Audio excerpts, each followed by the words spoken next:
ఈ పరిశుద్ధ నామమునకు మహిమ కలుగుగాక. ప్రియమైన సంఘమా, ఇక 4వ సర్వీస్ వీక్షిస్తున్న ప్రతి ఒక్కరికి యేసు ప్రభు నామమున వందనాలు చెల్లిస్తున్నాం. ఉదయకాలం 3 సర్వీసుల ద్వారా ప్రభు మహిమ పొందారు, సండే స్కూల్ ద్వారా మహిమ పొందారు. ప్రార్థన చేసుకుని 4వ వారమును ప్రారంభించుకుందాం. ప్రేమగల మా తండ్రి, దయగల మా ప్రభు, మీ అపారమైన ప్రేమకి వందనాలు స్తోత్రాలు చెల్లిస్తున్నాం. మొదటి ఉదయకాలం 3 ఆరాధనలో సహాయం చేశారు, సండే స్కూల్ పరిచయాలు మహిమ పొందారు.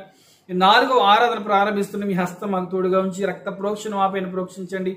పాటల ద్వారా మహిమ పొందండి. ఆత్మతో సత్యంతో ఆరాధించి కృపణ తెచ్చిన వాక్యం ద్వారా మాతో మాట్లాడి సహాయించండి. సమస్త మహిమ ఘనత ప్రభావం చెల్లించుకుంటూ యేసు ప్రభు నామమున ప్రార్థిస్తున్నాము తండ్రి, ఆమేన్ ఆమేన్. ఈ సమయంలో కొన్ని పాటలు పాడి ప్రభువాన్ని స్తుతించి గణపరిచి మహిమపడదాం. సో జాన్ వరప్రసాద్ గారు వారు పాడుతూ వారితో కలిసి మన ప్రభుని పాడి స్తుతించి గణపరిచి మహిమపరుద్దాం. సీవన మధురగీతం నుండి 61వ పాట జ్ఞానమునకు మించిన యేసు ప్రేమ అనే పాట పాడదాం.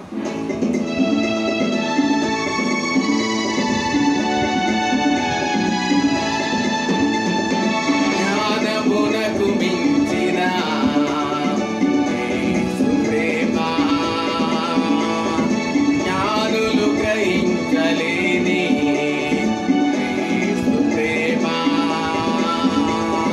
జీవమునర్పించిన జీవింపజేసిన ప్రేమ జీవమునర్పించిన జీవింపజేసిన ప్రేమ భూమిలో దొరకని ప్రేమ భూమి దొరకని ప్రేమ భూమిని గెలిచిన ప్రేమ భూమి దొరకని ప్రేమ ఊహకు అతీతమైన నా యేసు ప్రేమ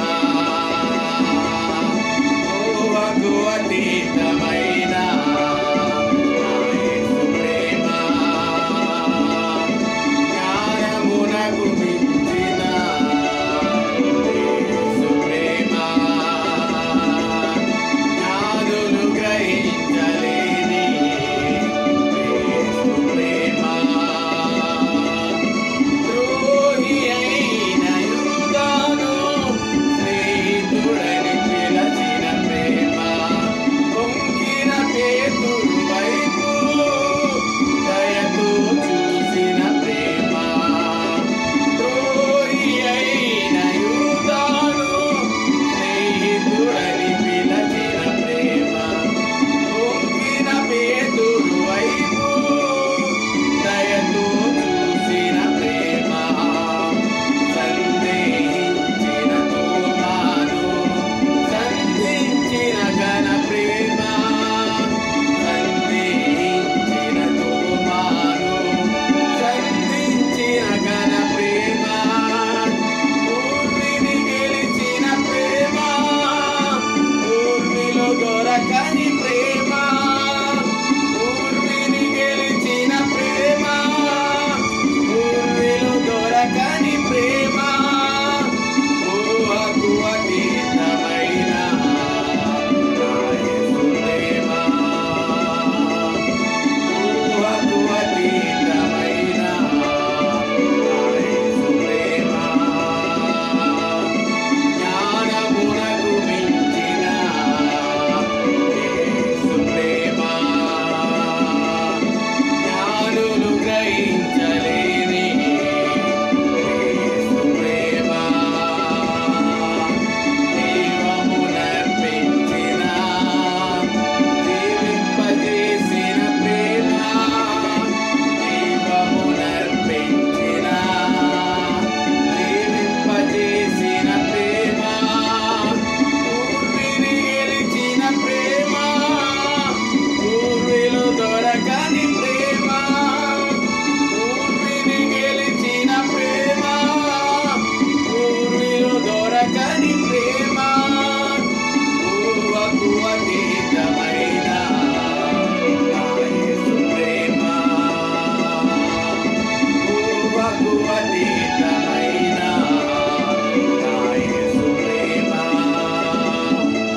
క్షమించిన ప్రేమ, చేతులు చాపిన ప్రేమ, నా యేసు ప్రేమ.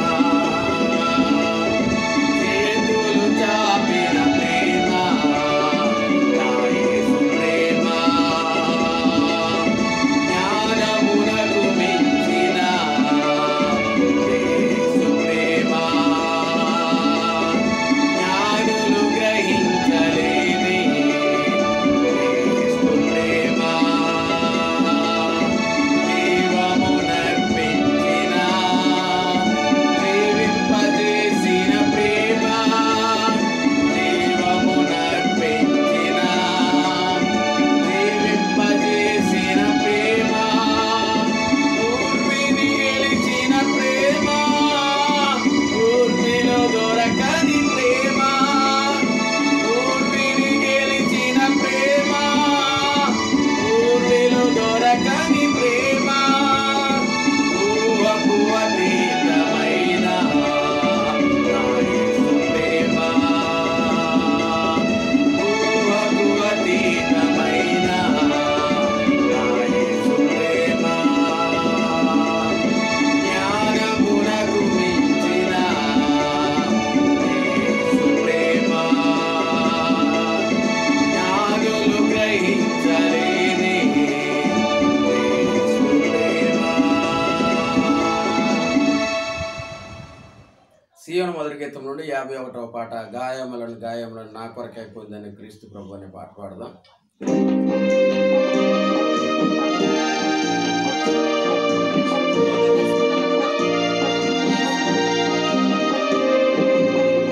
గాయములన్ గాయములన్ నా కొరకై పొందెను క్రీస్తు ప్రభు.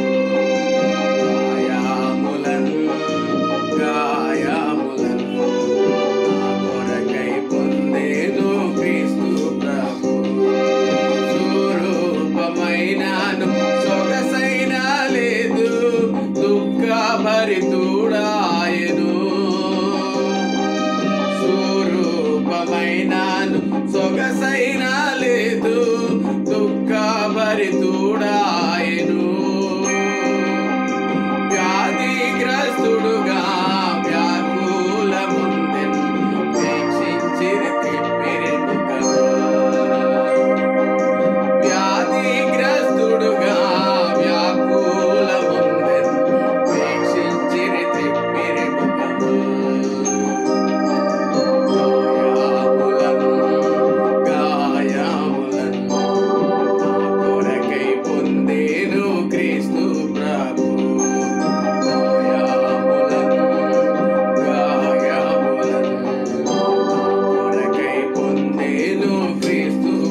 51వ పాట ఇంతగా నన్ను ప్రేమించినది అన్న పాట పాడదాం.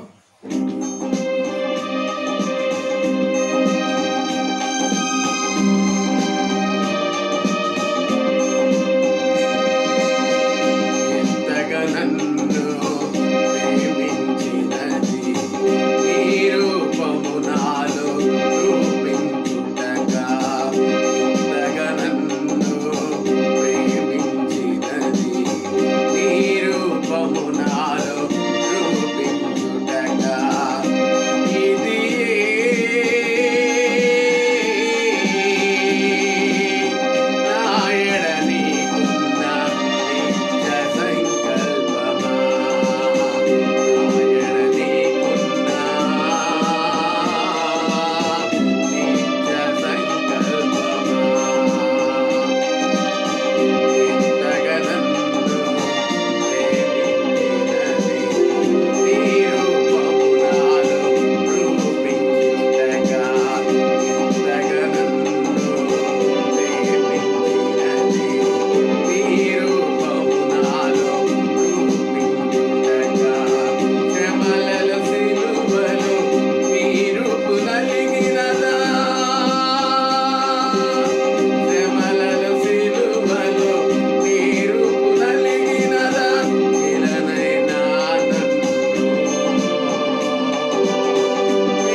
ద్వారా ప్రభుని మహిమపరిచే భాగ్యం ప్రభు మనకి ఇచ్చారు. ఈ సమయంలో ఆరాధన వాక్యం మనం విందాం. మరి ఇవాంజలిస్ట్ రామకృష్ణ ఇస్సాకార్ తన ఆరాధన వాక్యం అందించిన సిద్ధంగా ఉన్నారు. ఆరాధన వాక్యం మనం విందాం. అందరికీ ప్రభు నామమున వందనాలు తెలియజేసుకుంటున్నాను. మరి పరిశుద్ధ దినమున ఈ 4వ సర్వీస్లో పాల్గొన్నటువంటి మీ అందరికీ, మరి లైవ్లో వీక్షిస్తున్నటువంటి సియోను సంఘస్థులందరికీ ప్రభు నామమున మరొకసారి వందనాలు తెలియజేసుకుంటున్నాను. ఈ 4వ సర్వీస్ని మరి ప్రారంభించుకుంటుండగా మరి చిన్న ప్రార్థన చేసుకొని మనము మొదలుపెట్టాం. పరిశుద్ధుడా, ప్రేమ కలిగిన యేసయ్య, దయగల తండ్రి, కృపగల దేవా, నీకే వందనాలు, స్తోత్రాలు. నా తండ్రి, సాయంకాల సమయంలో ప్రభువా, మీ పరిశుద్ధ దినాన మిమ్మల్ని ఆరాధించడానికి, స్తుతించడానికి, గణపరచడానికి, కొనియాడడానికి ఇచ్చిన సమయాన్ని బట్టి వందనాలు, స్తోత్రాలు. నాయన, మేము ప్రారంభించుకుంటుండగా మీ సహాయమును, మీ ఆత్మ సహాయమును మాకు దయచేయమని యేసు నామం పేరిట వేడుకొనుచున్నాము తండ్రి, ఆమేన్.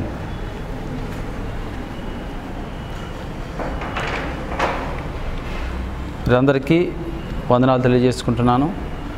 మరి ఈరోజు ప్రభువును మనము ఆరాధించబద్దులమై ఉన్నాము.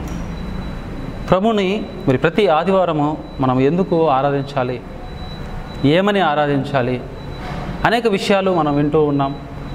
మరి అనేక మంది దైవ సేవకులు చక్కని వాక్యాలను మనకు అందిస్తూ ఉన్నారు. చక్కని వాక్యాలతో అందరం కలిసి ఆరాధిస్తున్నాం. అందరిని బట్టి ప్రభువుకు వందనాలు తెలియజేసుకుంటున్నాం. మరి సాయంకాల సమయంలో ఈ 4వ సర్వీస్లో కొన్ని వాక్య భాగాలు చూసి వాటి నుంచి ప్రభువుని ఆరాధించి గణపరిచే బద్దులమై ఉన్నాం. అంటే కొన్ని వాక్య భాగాలు మనము చూద్దాం. ఆదికాండము 2వ అధ్యాయము 7వ వచనం. ఆదికాండము 2వ అధ్యాయము 7వ వచనాన్ని మనం మొదటిగా చూద్దాం. దేవుడైన యెహోవా నేల మట్టితో నరుని నిర్మించి వాని నాసిక రంధ్రములలో జీవవాయువును ఊదగా వారుడు జీవాత్మ ఆయను. చిన్న ప్రార్థన. పరిశుద్ధుడా, ప్రేమ కలిగిన యేసయ్య, వాక్యం చుట్టూ చేరి ఉన్నాం. మిమ్మల్ని ఏమని ఆరాధించాలో నాయన మాకు తెలియజేయమని యేసు నామం పేరిట వేడుకొంచున్నాము తండ్రి, ఆమేన్. మరి ప్రియ సియోను వాసులారా, సియోను సంఘస్థులారా, ప్రియ ప్రజలారా, మరి ఈ యొక్క సాయంకాల సమయంలో ప్రభువును ఆరాధించడానికి మరి మొట్టమొదటిగా దేవుడు ఈ వాక్యాన్ని మనకు మరి అందిస్తున్నాడు. ఈ సందర్భము దేవుడైన యెహోవా నేలమట్టితో నరుని నిర్మించి వారి నాసిక రంధ్రంలో జీవవాయువును ఓదగా నడు జీవాత్మ ఆయను అని వాక్యం సెలవిస్తూ ఉంది. కాబట్టి సృష్టి ఆరంభం అయినప్పుడు, సృష్టి అంతటిని దేవుడు చేసినప్పుడు ఎంతో మంచిగా ఉందని దేవుడు సెలవిచ్చాడు.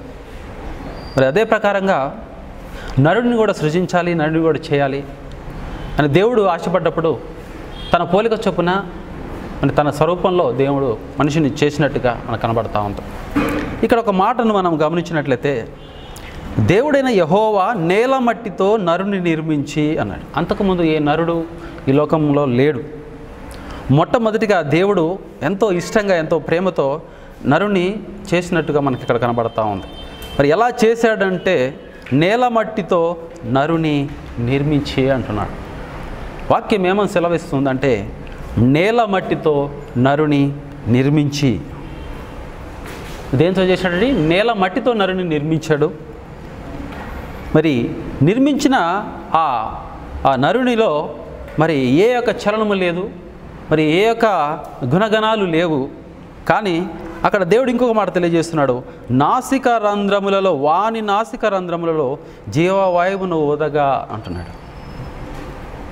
వాని నాసిక రంధ్రములలో జీవవాయువును ఊదగా. మొదటగా ఏం చేశాడంటే దేవుడు నేల మట్టితో నరుని నిర్మించాడు. మరి వాని నాసిక రంధ్రంలో జీవవాయువుని ఊదాడు. ఆ తర్వాత నరుడు జీవాత్మ అయ్యాడు. కాబట్టి ఈ యొక్క సాయంకాల సమయంలో దేవుని మనము ఆరాధించబద్దులమై ఉన్నాము. ఎందుకంటే దేవుడికి మనం ఏమీ ఆయనకి చేయలేదు అప్పుడు, కానీ దేవుడు మనని చేసుకొని ఎంతగానో మరి మనని ప్రేమించి ఎంత చక్కగానో మనని తయారు చేసి మరి మన నాసిక రంధ్రాలలో జీవవాయువును ఊదిన దేవుడుగా ఉన్నాడు. జీవవాయువు అనగా మరి మనిషిలో చలనము ఈ యొక్క గుణగణాలు లేనప్పుడు, మరి దేవుని గుర్తుపట్టలేనప్పుడు, మరి ఎలా ఉన్న మనిషి ఆ విధంగా ఎలా తయారు చేసినటువంటి ఆ నిర్మించిన ఆ యొక్క బొమ్మలో ఎలాంటి చలనం లేనప్పుడు మరి దేవుడు ఆ జీవవాయువును దేవుడు ఊదాలని, మరి మనిషిని మరి జీవాత్మగా చేయాలని దేవుడు ఆశపడ్డాడు. కాబట్టి మొదటగా మనము ఏమని ఆరాధించాలి ప్రభువుని సాయంకాల సమయం అంటే, నా నాసిక రంధ్రములలో జీవవాయువును ఊదిన గొప్ప దేవుడవు, మరి నాకు జీవాత్మను ప్రసాదించిన గొప్ప దేవుడవు ప్రభువా, అందును బట్టి నేను ఆరాధిస్తున్నా. ఉదయకాల సమయము లైవ్లో వీక్షిస్తున్నటువంటి మరి సంఘంలో ఉన్నటువంటి మందిరంలో ఉన్నటువంటి ప్రతి ఒక్కరూ కూడా మనం ప్రభువుని ఆరాధించబద్దులమై ఉన్నాము. మరి ఇంకొక విషయాన్ని మనం గమనించినట్లయితే ఇక్కడ ఒక మాట తెలియజేస్తున్నాడు.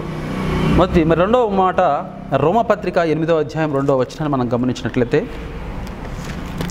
రోమపత్రిక అపోస్తలుడైన పౌలు రోమీయులకు రాసిన పత్రిక 8వ అధ్యాయము 2వ వచనం. ఇక్కడ ఏమంటున్నాడంటే, మనం చూసినట్లయితే, క్రీస్తు యేసునందు జీవమునిచ్చు ఆత్మ యొక్క నియమము పాప మరణముల నియమము నుండి నన్ను విడిపించెను అంటున్నాడు. ఏమండి, ఇక్కడ అపోస్తలుడైన పౌలు చక్కని మాటను మనకు వివరిస్తున్నాడు. ఎందుకు మరి ప్రభువుని మనం ఆరాధించాలి అంటే, ఇంకొక మాటగా మనం ఏం తీసుకోవాలంటే, క్రీస్తు యేసునందు జీవమునిచ్చు ఆత్మ యొక్క నియమము పాప మరణముల నియమము నుండి నన్ను విడిపించెను అంటున్నాడు. దేని నుంచి విడిపించిందట? మానవుని పాప మరణముల నియమము నుండి నన్ను విడిపించెను. ఈ లోకంలో పాప మరణముల నియమము నుండి ఈ మనిషిని ఎవరు విడిపించలేరు. ఎందుకంటే మానవుడు అంత భయంకరమైన పాపంలో ఉన్నాడు. కాబట్టి మరి ఏ మానవుడు కూడా ఒక మానవుడిని విడిపించడానికి అసమర్థుడు. ఎందుకంటే వాడికి ఆ శక్తి లేదు. కాబట్టి మరి ఏమంటున్నాడు ఇక్కడ, అది ఏ విధంగా మరి ఆ నియమం నుండి బయటపడతాం మనము అని అంటే, క్రీస్తు యేసునందు జీవమునిచ్చు ఆత్మ యొక్క నియమము నుండి. ఏంటంట? క్రీస్తు యేసునందు మాత్రమే జీవమునిచ్చు ఆత్మ యొక్క నియమము ఏం చేసిందట? పాప మరణముల నియమం నుండి నన్ను విడిపించింది అని వాక్యము సెలవిస్తూ ఉంది. మరి రెండవ మాటగా మనము ప్రభుని ఏమని ఆరాధించాలి అంటే, మరి ఇదే చెప్తున్నాడు చక్కని మాటగా మనకు. ఇక్కడ ఏమంటున్నాడంటే, జీవమునిచ్చు ఆత్మ నియమము పాప మరణముల నియమం నుండి నన్ను విడిపించినందుకు ఆరాధించాలి. నన్ను విడిపించినందుకు ఆరాధించాలి.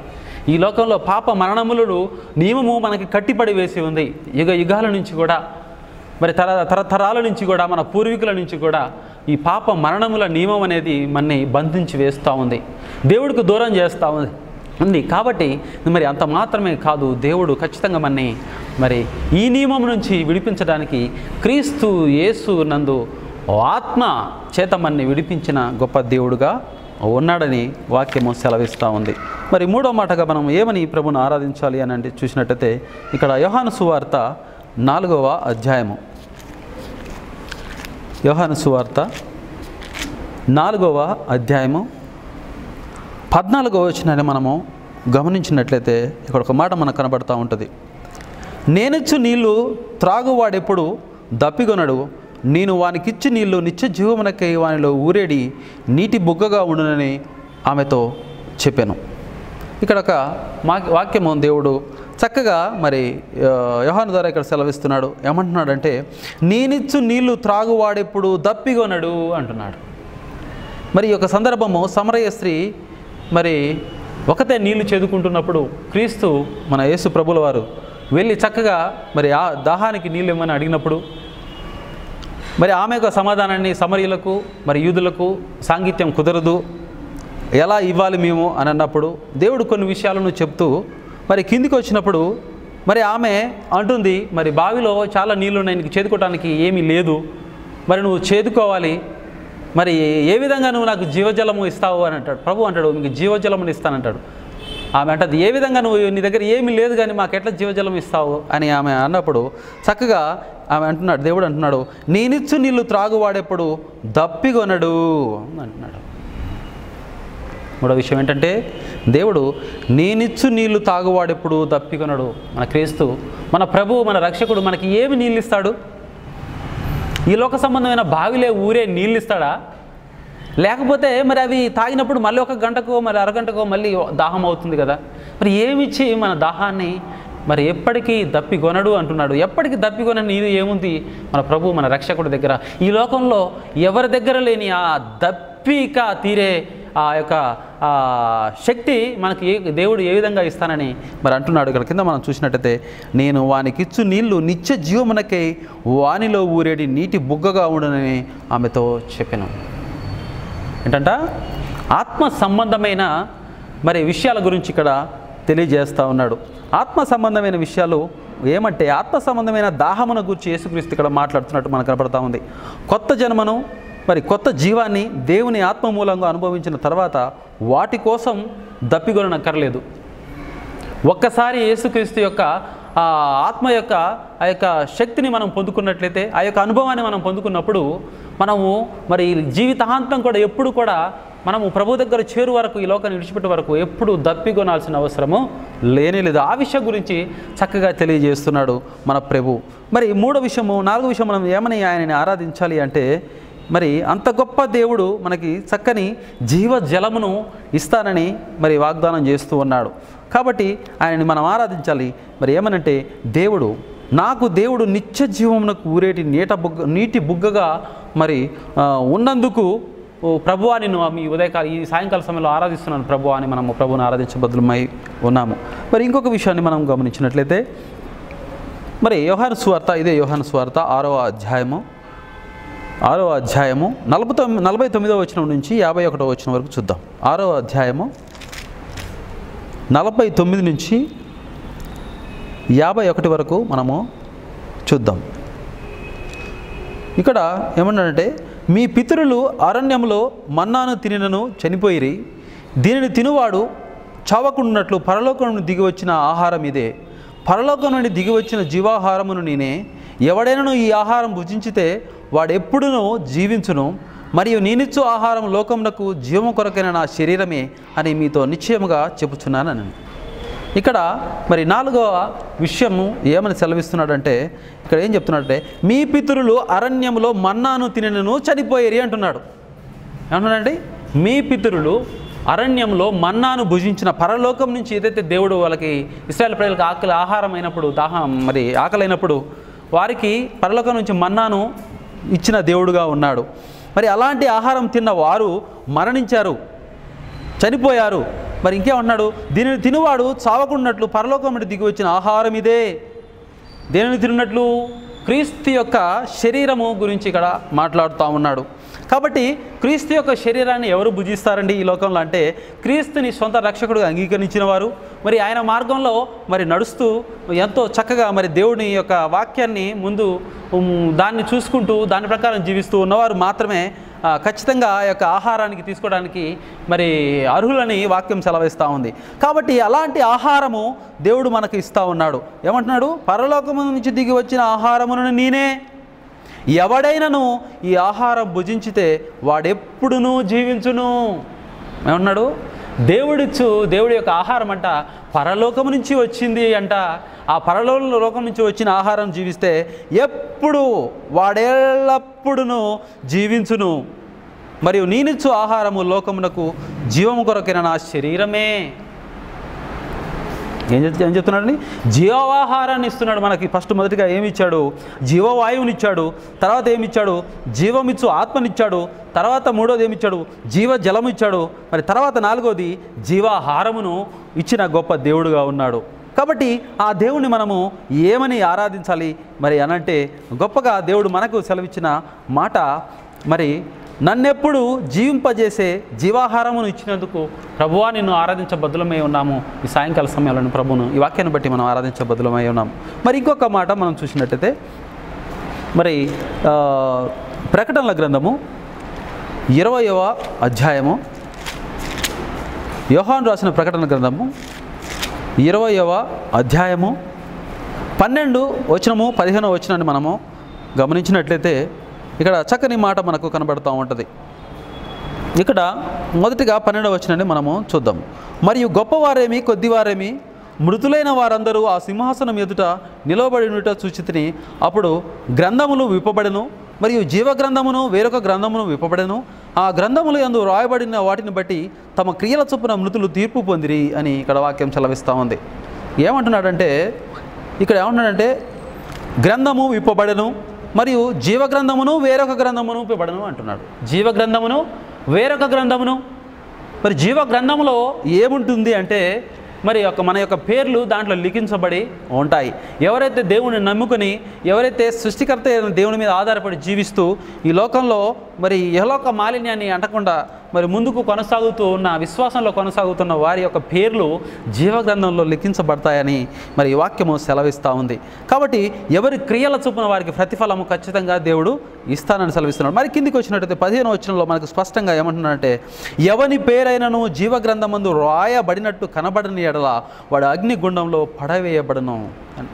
ప్రియ విశ్వాసులారా, మరి సాయంకాల సమయంలో ఎవని పేరైనను జీవగ్రంథమందు రాయబడినట్టు కనబడని ఎడల అంటే జీవగ్రంథంలో ఎవరి పేరైతే రాయబడకుండా ఉంటుందో, ఎవరి పేరైతే దాంట్లో కనబడదో దేవుడికి ఏమంటున్నాడు ఇక్కడ అంటే అగ్నిగుండములో పడవేయబడును అని అంటున్నాడు. ప్రియ విశ్వాసుల, ప్రియ సంఘస్థులారా, ఈ యొక్క సాయంకాల సమయంలో మరి ఈ యొక్క పరిస్థితులు, కరోనా మరి ఈ యొక్క పరిస్థితుల్లో మనమందరం జీవిస్తూ ఉన్నాం. అన్నిటికీ ఈ లోకంలో భయపడుతూ ఉంటాం. మరి ఉద్యోగాలు లేనప్పుడు భయపడుతూ ఉంటాం, కష్టం వచ్చినప్పుడు భయపడుతూ ఉంటాం, అనారోగ్యంగా ఉంటుంది. మరి అవతల వారికి శ్వాస ఆడతలేదు, అవతల వారికి పరిస్థితులు బాగలేవు, హాస్పిటల్లో బిల్స్ లక్షలు కట్టించుకుంటున్నారు. ఎంత వింటే మరి ఒక రకమైన భయం మనిషిలో కలుగుతూ ఉంటుంది. కానీ ఏ భయము కలిగినా కూడా మనకు కలగాల్సిన భయము ఏంటంటే, ఎవని పేరైనా జీవగ్రంథమందు లేకపోతే వాడు ఖచ్చితంగా భయపడి, ఖచ్చితంగా దేవుణ్ణి నమ్మి జీవగ్రంథంలో పేరుని మనం సంపాదించగలిగిన వారిగా ఉండాలి. దానికోసం మనం పాటుపడాలి. జీవగ్రంథంలో పేరంటే ఏదో మరి ఓటర్ లిస్టులో పేరు లాంటిది కాదు, లేకపోతే ఎక్కడనో ఏదో గొప్ప పేరు లాంటిది కాదు. మరి ప్రపంచంలోనే ఒక 10 మంది లిస్టులో ఒక ఉన్నతమైన వ్యక్తులలో 10 మంది పేర్లలో ఒక పేరు లేకపోవచ్చు. కానీ జీవగ్రంథంలో పేరు లేకపోతే మాత్రము మరి దాంట్లో కనబడకపోతే ప్రభువుకి అగ్నిగుండంలో పడవేయబడని వాక్యం సెలవిస్తూ ఉంది. కాబట్టి ఈ యొక్క సాయంకాల సమయము ప్రభుని ఇంకొక మాటగా ఏమైనా ఆరాధించాలంటే, జీవ గ్రంథములో నా పేరును లిఖించినందుకు నీకు స్తోత్రం ప్రభువా, దానికి నన్ను అర్హునిగా చేసినందుకు ప్రభువా నీకు వందనాలు, నీకు స్తుతులు, ఈ ఉదయకాలం నిన్ను ఆరాధిస్తున్నాం ప్రభువా అని మరి ఆ యొక్క మాటను బట్టి మనం ఖచ్చితంగా ప్రభువుని ఆరాధించబద్దులమై ఉన్నాము. మరి ఇంకొక మాటను మనం గమనించినట్లయితే మత్తయి సువార్త 4వ అధ్యాయము 4వ వచనము. మత్తయి సువార్త 4వ అధ్యాయము 4వ వచనం. మనుషుడు రొట్టె వలన మాత్రము కాదు కానీ దేవుని నోటి నుండి వచ్చు ప్రతి మాట వలన జీవించును అని రాయబడి ఉన్నదనెను.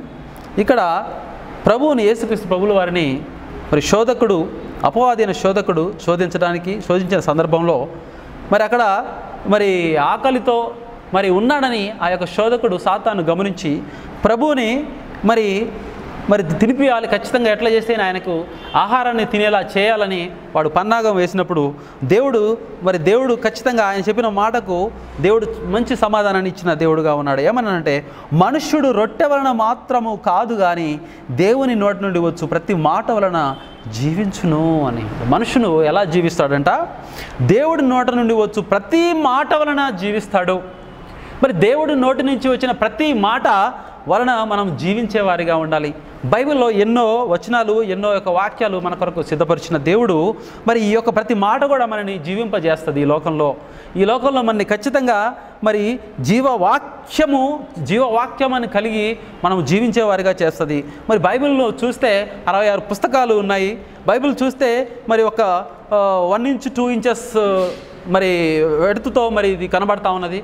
కానీ మరి జీవగ్రంథం అంట, బైబిల్ అంటే ఒక 2 మాటలు కొట్టివేయడానికి, 2 మాటలు చెప్పడానికి మరి మనుషులకి అది సాధ్యమవుతుందేమో. కానీ దీంట్లో ఉన్న వాక్యాన్ని ఖచ్చితంగా ఫాలో అయ్యి ఈ వాక్యం ప్రకారం మనం జీవిస్తే ఖచ్చితంగా మనము మరి దేవుడు ఖచ్చితంగా మనని బ్రతికిస్తాడు, జీవింపజేస్తాడు ఈ లోకంలో అని దేవుని వాక్యము సెలవిస్తూ ఉంది. మరి కొంతమంది మరి అంటారు, ఏమని అంటారంటే, దేవుని మాటలను, దేవుడి వాక్యాన్ని, ఆ బైబిల్ని రాసింది మనుషులే కదా అని అంటూ ఉంటారు. కానీ మనుషులే మనుషులే రాయొచ్చు, కానీ దేవుడు మనుషులతోని రాపిచ్చిన దేవుడుగా ఉన్నాడు. దానికి ఒక వాక్యాన్ని మనం గమనించినట్టయితే 2వ తిమోతికి రాసిన పత్రిక 3వ అధ్యాయం 16వ వచనం మనం చూద్దాం. 2వ తిమోతి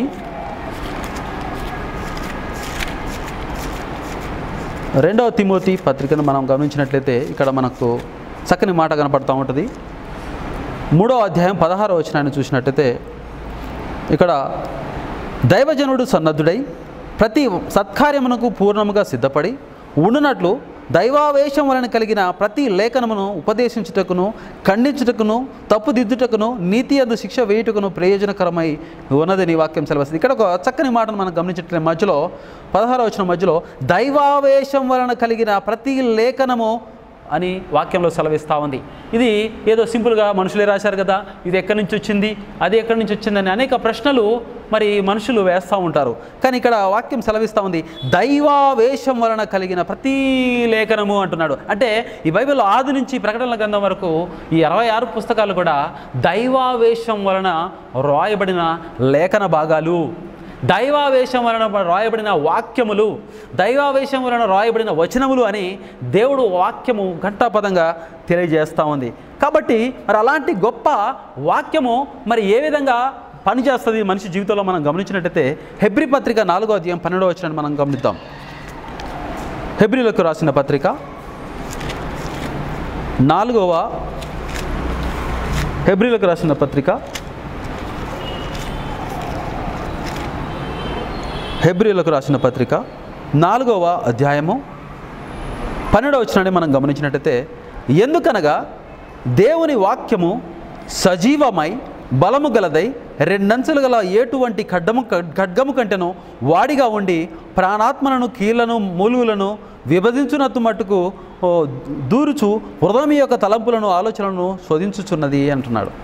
మరి వాక్యము, దేవుని యొక్క వాక్యము ఏ విధంగా మరి మనకి ఎంత శక్తి గలదో ఇక్కడ వాక్యం సెలవిస్తున్నాడు. ఏమంటాడంటే దేవుని వాక్యము సజీవమైనది. ప్రియ విశ్వాసులారా, ఏంటంట దేవుని వాక్యము సజీవమైనది. దేవుని వాక్యం ఏంటయ్యా? వాక్యం అంటే వర్డ్, ఇంగ్లీష్లో వర్డ్ అంటారు, లేదా తెలుగులో పదం అంటారు, అంతే కదా. దానికి ఏముంది, అంత శక్తి ఏముంది అని అనేక మంది ప్రశ్నలు వేస్తూ ఉంటారు దేవుని నమ్మిన బిడ్డలు కూడా. కానీ వాక్యం ఎలాంటిదంట? బలము గలదై. ఏంటంట? వాక్యము బలము గలదై. మనిషిలో మరి టీవీలో చూపిస్తూ ఉంటారు, ఎక్కడెక్కడనో చూపిస్తూ ఉంటారు, నెట్లలో. మనుషులు అనేక ఎక్సర్సైజ్లు చేస్తూ ఉంటారు, చాలా శక్తివంతులు, ఎంతో 6 ప్యాక్ అంటారు, ఇంకేదో అంటారు, చాలా మరి బలవంతులుగా కనబడుతున్నారు. వామో వీళ్ళు ఎంతో బలం మాకు వస్తే బాగు అని కొంతమంది అనుకుంటారు, వాళ్ళు చూసి అనుకుంటూ ఉంటారు. కానీ బలం అంటే ఏదో శరీర సంబంధమైన బలం గురించి చెప్పట్లేదండి. ఇక్కడ దేవుడు ఏమంటున్నాడంటే ఆయన యొక్క బలము ఎలాంటిదంట? బలము, ఆ వాక్యం యొక్క బలము రెండంచులు గల ఎటువంటి ఖడ్గము కంటే వాడిగా ఉంటుందంట. ఎలా ఉంటుంది? రెండంచులు గల వాడిగల ఖడ్గము కంటే బలమైనది అని. ఇది మనిషి యొక్క హృదయాన్ని, తలంపులను, ఆలోచనలను మరి ఇది ఖచ్చితంగా శోధిస్తుంది అని వాక్యము సెలవిస్తూ ఉంది. కాబట్టి ఆ విధంగా శోధించబడ్డ నేను, నువ్వు, మనమందరం కూడా లైవ్లో వీక్షిస్తున్న ప్రజలందరూ కూడా మరి ఆ విధంగా మరి దేవుడి యొక్క మరి వాక్యమైన ఖడ్గానికి మనము శోధించబడి దేవుడి యొద్దకు వచ్చి మనము ఈరోజు ఈ యొక్క సాయంకాల సమయంలో ప్రభువుని ఆరాధిస్తున్నాం. ఎంతగానో ఆరాధిస్తున్నాం, ఎంతగానో ప్రభువుని మనం కొనియాడుతున్నాం, ఎంతగానో దాంట్లో ఎంతో ఆత్మతృప్తిని మనం పొందగలుగుతున్నాము. కాబట్టి మరి ఇలాంటి గొప్ప మాటలను మనకు దేవుడు వాక్యము ఇచ్చాడు, అలాంటి గొప్ప వాక్యాన్ని ఇచ్చాడు. కాబట్టి ఈ యొక్క సాయంకాల సమయంలో ప్రభుని ఏమని ఆరాధించాలి? ఇంకొక మాట అంటే జీవవాక్యాన్ని నాకు ఇచ్చి నా హృదయాన్ని బాగు చేసినందుకు నిన్ను ఆరాధించాలి ప్రభువా అని. జీవవాక్యాన్ని నాకు ఇచ్చి నా హృదయాన్ని బాగు చేసినందుకు నీకు వందనాలు ప్రభువా అని ప్రభువుని ఆరాధించబద్దులమైనాం. మనం ముఖ్యంగా మరి ఈరోజు మరి దేవుడు వాక్యాన్ని మనం ఖచ్చితంగా విన్నాం. ఏమని? జీవవాయువును ఇచ్చిన దేవుడని, మరి జీవమిచ్చు ఆత్మనిచ్చిన దేవుడని, జీవ జలములు ఇచ్చిన దేవుడని, మరి జీవాహారమును ఇచ్చిన దేవుడని, మరి ఇంకా జీవ గ్రంథంలో పేరు లిఖించిన దేవుడని, మరి జీవవాక్యాన్ని ఇచ్చిన గొప్ప దేవుడని మనము ఒక 6 మాటల ద్వారా ప్రభుని ఆరాధించబద్దులమై ఉన్నాం. కాబట్టి ఈ యొక్క సాయంకాల సమయంలో ప్రభుని మనము ఆరాధించాలి, ఆయనను కొనియాడాలి. మన యొక్క హృదయం యొక్క సింహాసనం పైన ఆయన ఆసీనుగా చేసి మరి ఇంత గొప్ప ఆత్మ సంబంధమైన వరములను, ఆత్మ సంబంధమైన శక్తి గల వాక్కులను మనకిచ్చిన అంత గొప్ప దేవుణ్ణి ఈ యొక్క సాయంకాల సమయంలో ఈ నాలుగవ మరి ఈ యొక్క ఆరాధనలో మనము ప్రభువుని ఆరాధించాలి. కొనియాడ లైవ్లో వీక్షిస్తున్న ప్రజలు, మరి సంఘంలో ఉన్నటువంటి వచ్చినటువంటి ప్రజలు కూడా చక్కగా ప్రభువుని మరి ఆత్మతోనూ సత్యముతోనూ ఆరాధించి ప్రభువును గణపరిచి కొనియాడి మనము ఆత్మతృప్తిని మరి మనం పొందుకోవాలని దేవుడి వాక్యము సెలవిస్తూ ఉంది.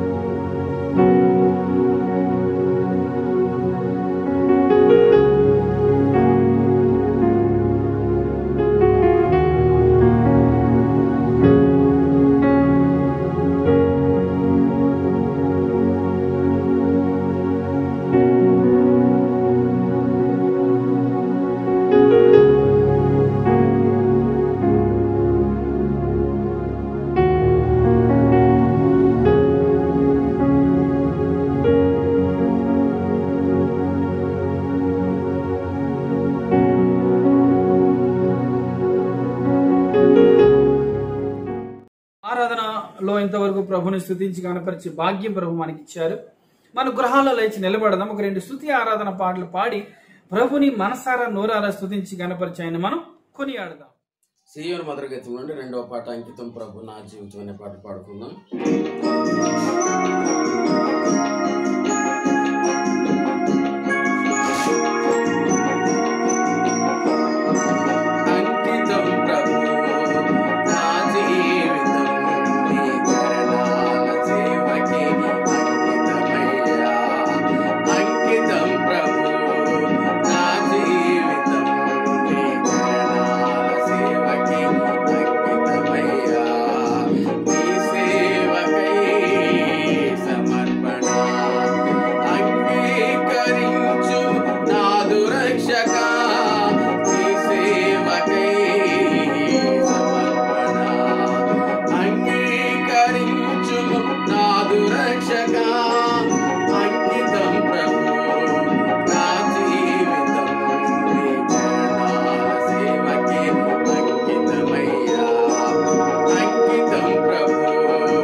గీతం నుండి 509వ పాట అమూల్య రక్తం ద్వారా రక్షణ పొందిన జనులారని పాట పాడదాం.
దేవుని పరిశుద్ధ నామమునకు మహిమ కలుగుగాక. ఈ యొక్క సాయంకాల సమయంలో ఈ 4వ ఆరాధన వీక్షిస్తున్న ప్రతి ఒక్కరికి యేసు ప్రభు నామమున వందనాలు చెల్లిస్తున్నాం.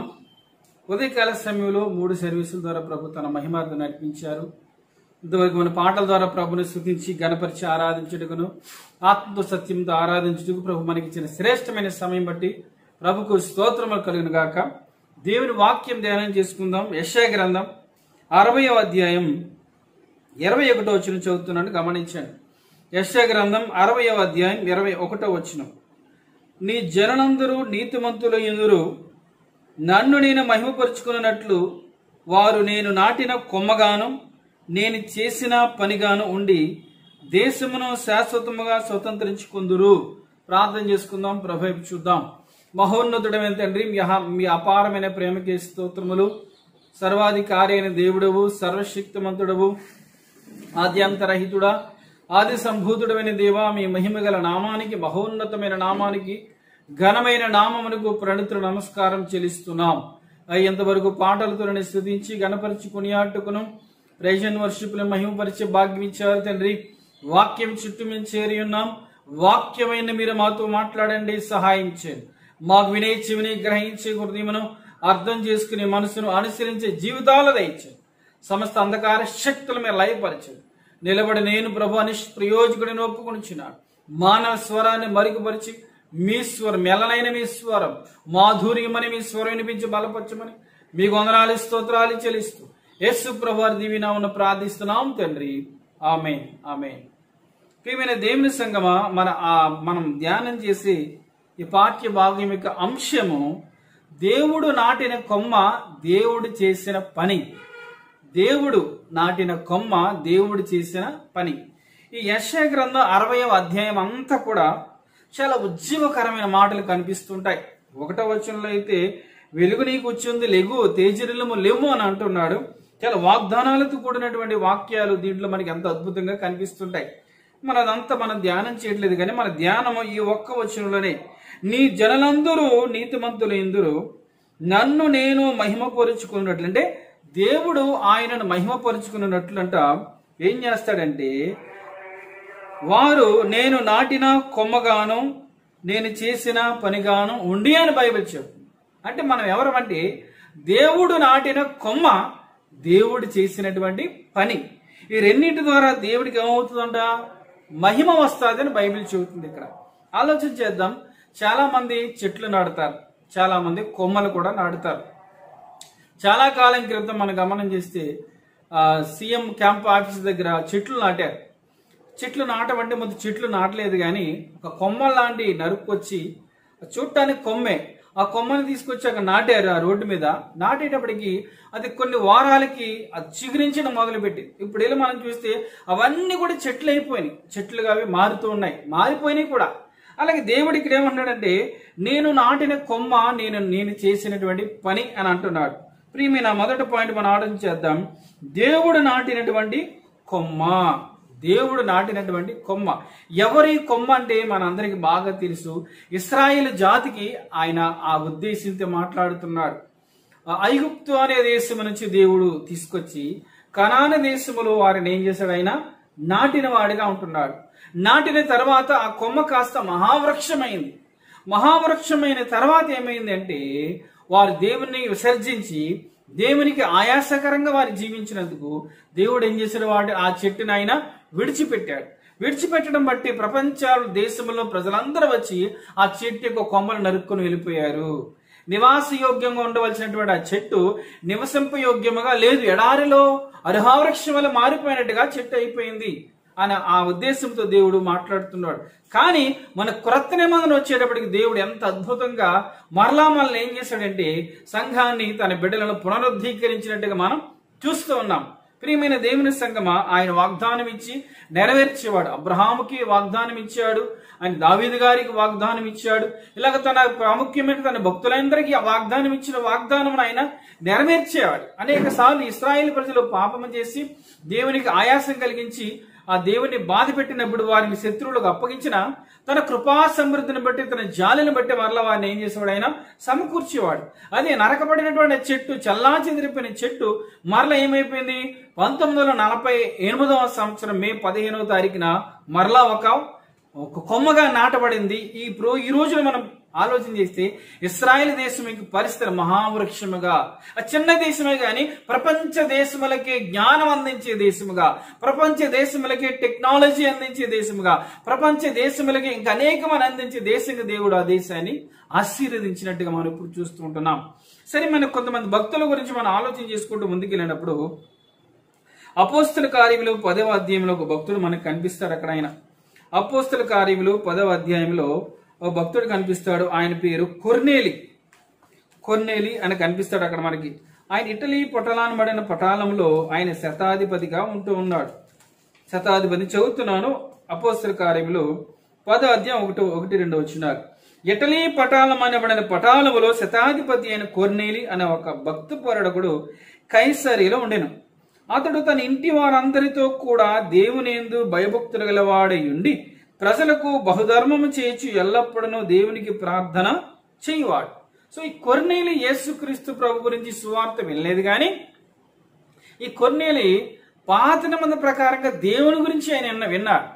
ఇతను ఎక్కడ పనిచేస్తాడు? ఆయన ఇటలీ పటాలంలో అంటే రోమన్ ప్రభుత్వంలో వారైనా సెంచూరియన్గా శతాధిపతిగా ఉంటా ఉన్నాడు. సీజర్ చక్రవర్తి అనేటువంటి ఆ పట్టణంలో ఆయన శతాధిపతిగా ఉంటున్నాడు రోమన్. ఒక మాట ఆలోచన చేద్దాం. 2 వారాల క్రితం నేను ఈ దానియేలు గ్రంథం మనం మొదటి పాటు ధ్యానం చేసేటప్పుడు నెబుకద్నెజరుకి ఒక కళ వచ్చింది. ఆ కళలో ఒక ప్రతిమల గురించి మాట్లాడడం జరిగింది. అంటే ప్రతిమ యొక్క లోహాలు ఎక్స్ప్లెయిన్ చేయలేదు, కానీ ఆయనకు వచ్చిన కళభావం కొన్ని మాటలు చెప్పడం జరిగింది. ఆ వచ్చిన కళలో ఆ ప్రతిమ, ఆ విగ్రహం యొక్క భాగములు లోహములను చూస్తే శిరస్సు బంగారంతో పోల్చబడింది. బంగారము అప్పుడున్నటువంటి నెబుకద్నెజరు రాజ్యానికి సాదృశ్యము. ఇక్కడ చెస్ట్ భాగం అంతా కూడా వెండితో పోల్చబడింది. అంటే నెబుకద్నెజరు తర్వాత ఒక రాజ్యం వస్తుంది, మాదీయుల రాజ్యము. అది నెబుకద్నెజరు రాజ్యం బంగారం కంటే కొంచెం తక్కువైన రాజ్యం వస్తుంది అని చెప్పాడు. తర్వాత ఇత్తడిదని చెప్పాడు. ఆ ఇత్తడి రాజ్యం ఏమంటే గ్రీకుల రాజ్యం, గ్రీకుల సామ్రాజ్యం. ఆ తర్వాత కింద భాగంగా వచ్చేటప్పటికి ఇనుము వచ్చింది. ఆ ఇనుము సమస్త వాటిని దంచుతో రాయబడింది. అంటే ఇనుము బరువు ఎక్కువే కానీ వాల్యూ తక్కువ. ఇనుము బరువు ఎక్కువ కానీ విలువ తక్కువ. ఆ ఇనుము దేనికి సాదృశ్యం అంటే రోమన్ సామ్రాజ్యానికి సాదృశ్యం. ఈ రోమన్ సామ్రాజ్యం ఏం చేశారు? వచ్చి ప్రపంచ దేశంలో ప్రతి ఒక్క రాజ్యాన్ని వారు ఏం చేశారు? నలగొట్టారు. ఎందుకు ఇదంతా చెబుతున్నానంటే రోమన్ సామ్రాజ్యం యొక్క రాజులు కానీ, వారి సైన్యము కానీ, వారికి చక్రవర్తులు కానీ, వారి దగ్గర పనిచేసే ప్రతి ఒక్కరు ఎలా ఉంటారంటే ఇనుము ఏ విధంగా అయితే పోల్చబడే విగ్రహాన్ని చూపించిందో వారి హృదయాలు కూడా ఇనుము వలె ఉంటాయి, వారి మనస్తత్వాలు కూడా ఇనుము వలె ఉంటాయి. ఇనుము ఎలాగైతే మిగతా వాటిని దంచడానికి వాడతారో అలాగే వారు ఉంటారు. అలాంటి ఇనుముగా పోల్చబడిన రోమన్ సామ్రాజ్యంలోంచి, రోమన్ శతాధిపతుల్లోంచి కొర్నేలి అనే ఒక భక్తిపరుడు బయటకు వచ్చాడండి. ఎంత అద్భుతం! కొర్నేలి అనే మాటకు అర్థం ఏంటంటే కొమ్మ అని అర్థం. కొర్నేలి అనే మాటకు కొమ్మ అని అర్థం. దేవుడు ఎంత అద్భుతంగా, దేవుడు ఎంత ఆశ్చర్యకరం చూడండి. ఆయన ఏ రోమన్ ప్రభుత్వం అయితే భక్తులను చంపి హింసించి చిత్రహింసలు పెట్టి క్రైస్తవులను చిత్రహింస చేశారో అదే రోమన్ ప్రభుత్వంలోంచి దాంట్లోంచి శతాధిపతిని ఒకరు లేవనెత్తి అయినా అక్కడ ఏం చేశాడు? ఆయన కొమ్మగా అతను నాటాడు. ఈ యొక్క కొర్నేలి గురించి మనం ఆలోచన చేస్తే బైబిల్ ఏం చేస్తుందంటే భక్తి పరుడు కూడా బైబిల్ చెబుతుంది. ఈయనకి ముందు ప్రభు ఆయనకి మంచి బిరుదు ఇచ్చాడు, భక్తి పరుడు అంటున్నాడు. ఎంత భక్తి పరుడు అంటే ఇప్పుడు సైనికులు కావచ్చు, పోలీసు వారు కావచ్చు, కొన్ని రంగాల్లో ఉన్నవారు ఏం చేస్తారంటే చాలా ఎక్కువగా కఠోరంగా ఉంటారు. కొంతమంది అంటూ ఉంటారు, పోలీస్ శాఖలో ఉన్నవారు, మా వృత్తి అలాంటిదని తప్పదండి, తిట్టకపోతే పని అవుదండి, కొట్టకపోతే చాలా కఠినంగా ఉంటుందండి, తప్పదని అంటూ ఉంటారు. మరి దానికంటే కఠినమైనటువంటి జాబ్ ఏంది? మామూలు జాబు కాదు, అంత కఠోరమైన జాబు. కానీ ఇక్కడ ఏమన్నాడంటే అతను భక్తిపరుడుగా ఉంటున్నాడు, దేవుని యందు భయభక్తులు గలవాడుకుంటున్నాడు, ప్రజలకు బహుధర్మం చేయవాడను. ఈ మనం చాలాసార్లు ధ్యానం చేసాం. వాటన్నిటి గురించి మనం ఎక్స్ప్లెయిన్ ఎక్కువ చేసుకోవట్లేదు. కానీ ఈ సైనికులు అనే వాళ్ళు ఏం చేస్తారు? ఇతరుల దగ్గర గుంజుకుంటారు. కానీ నేను ఏం చేస్తున్నాడు? ఇతరులకు బహుధర్మం చేస్తున్నాడు. ఇంటి వారందరితో కలిసి భయభక్తులు కలిగి ఉన్నాడు. ఎల్లప్పుడూ దేవునికి ప్రార్థన చేసేవాడు. ఎంత అద్భుతమైన సాక్ష్యం పరిశుద్ధాత్మ దేవుడు ఈ కొర్నేలి గురించి ఇస్తున్నాడండి.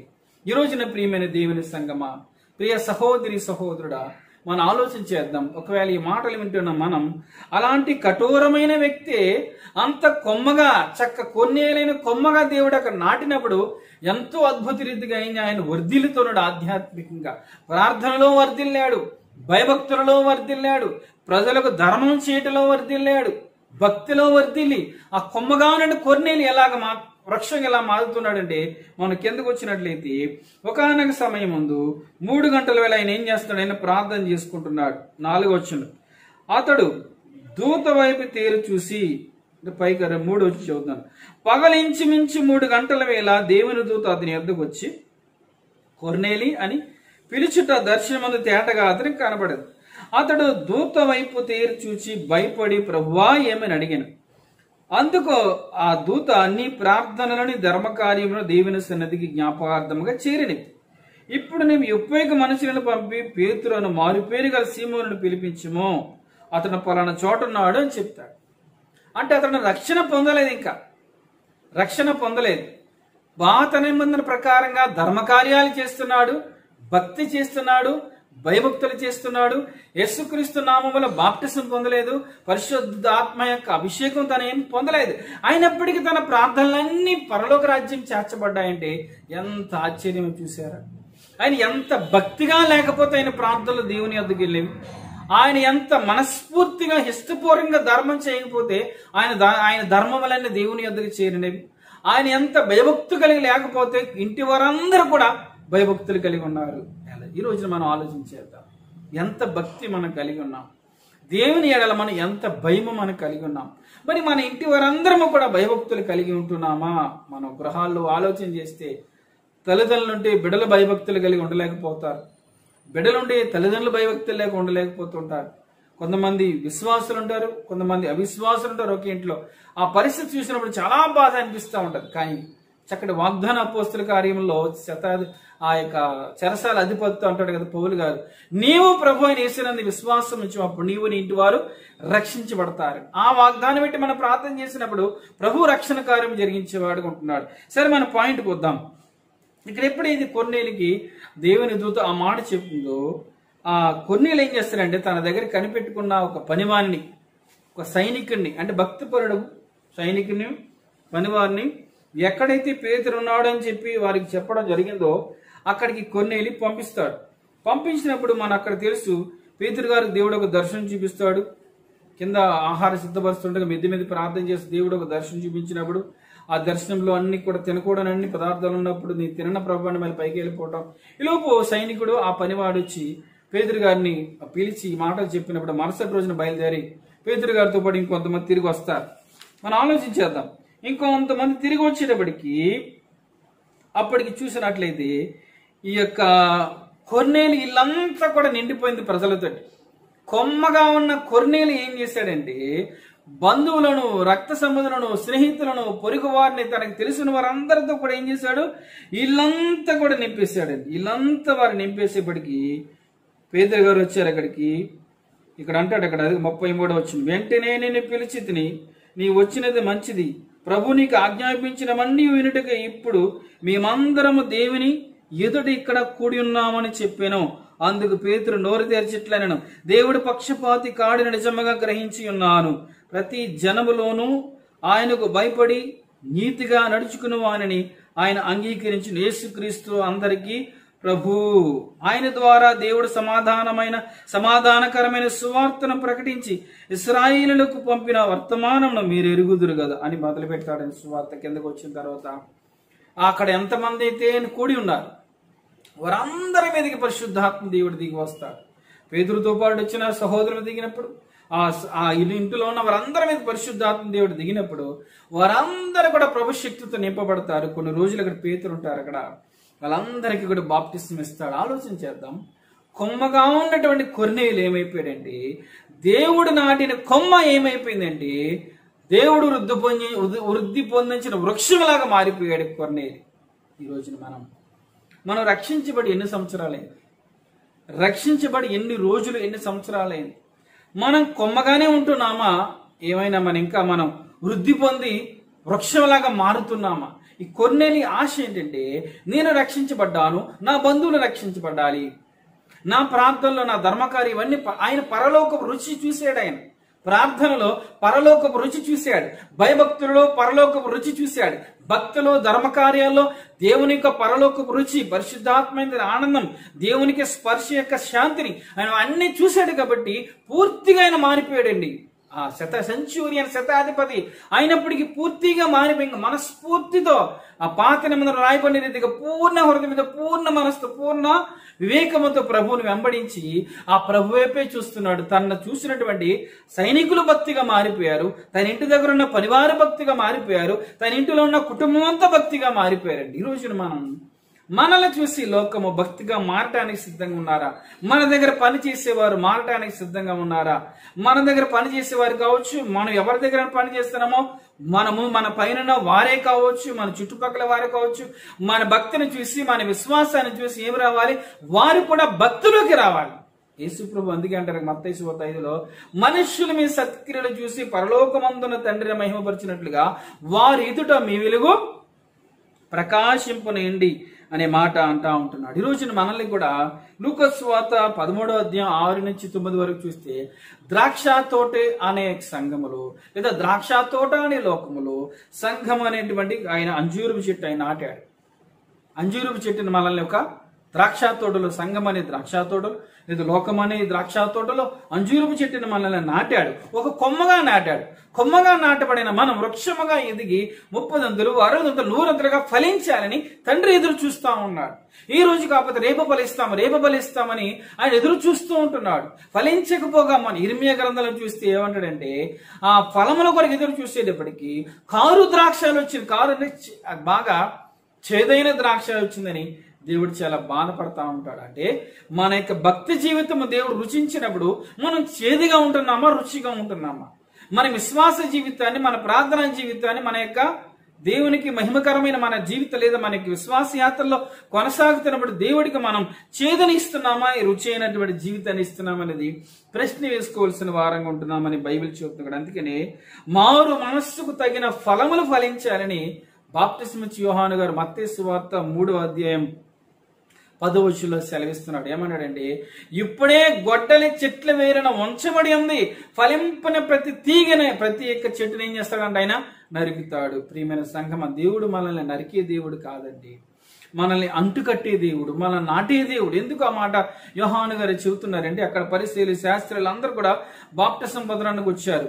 వారంతట్లో కూడా దేవునికి ఎంతో ఆయాసం కలిగిస్తున్నారు కాబట్టి చాలా గంభీరమైన స్వరం వినపడింది. ఈ రోజున అదే మాట మనకి ఆయన మాట్లాడుతున్నాడు.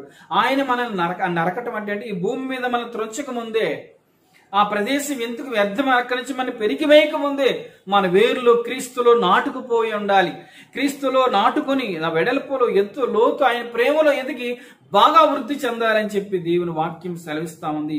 కొర్నేలి ఎంత అద్భుతంగా మార్చబడ్డాడండి. కుటుంబం అంతా ప్రభునంది విశ్వాసం ఉంచారు. కొన్ని రోజులు అక్కడ ఉన్నప్పుడు బాప్టిసం పొందారు.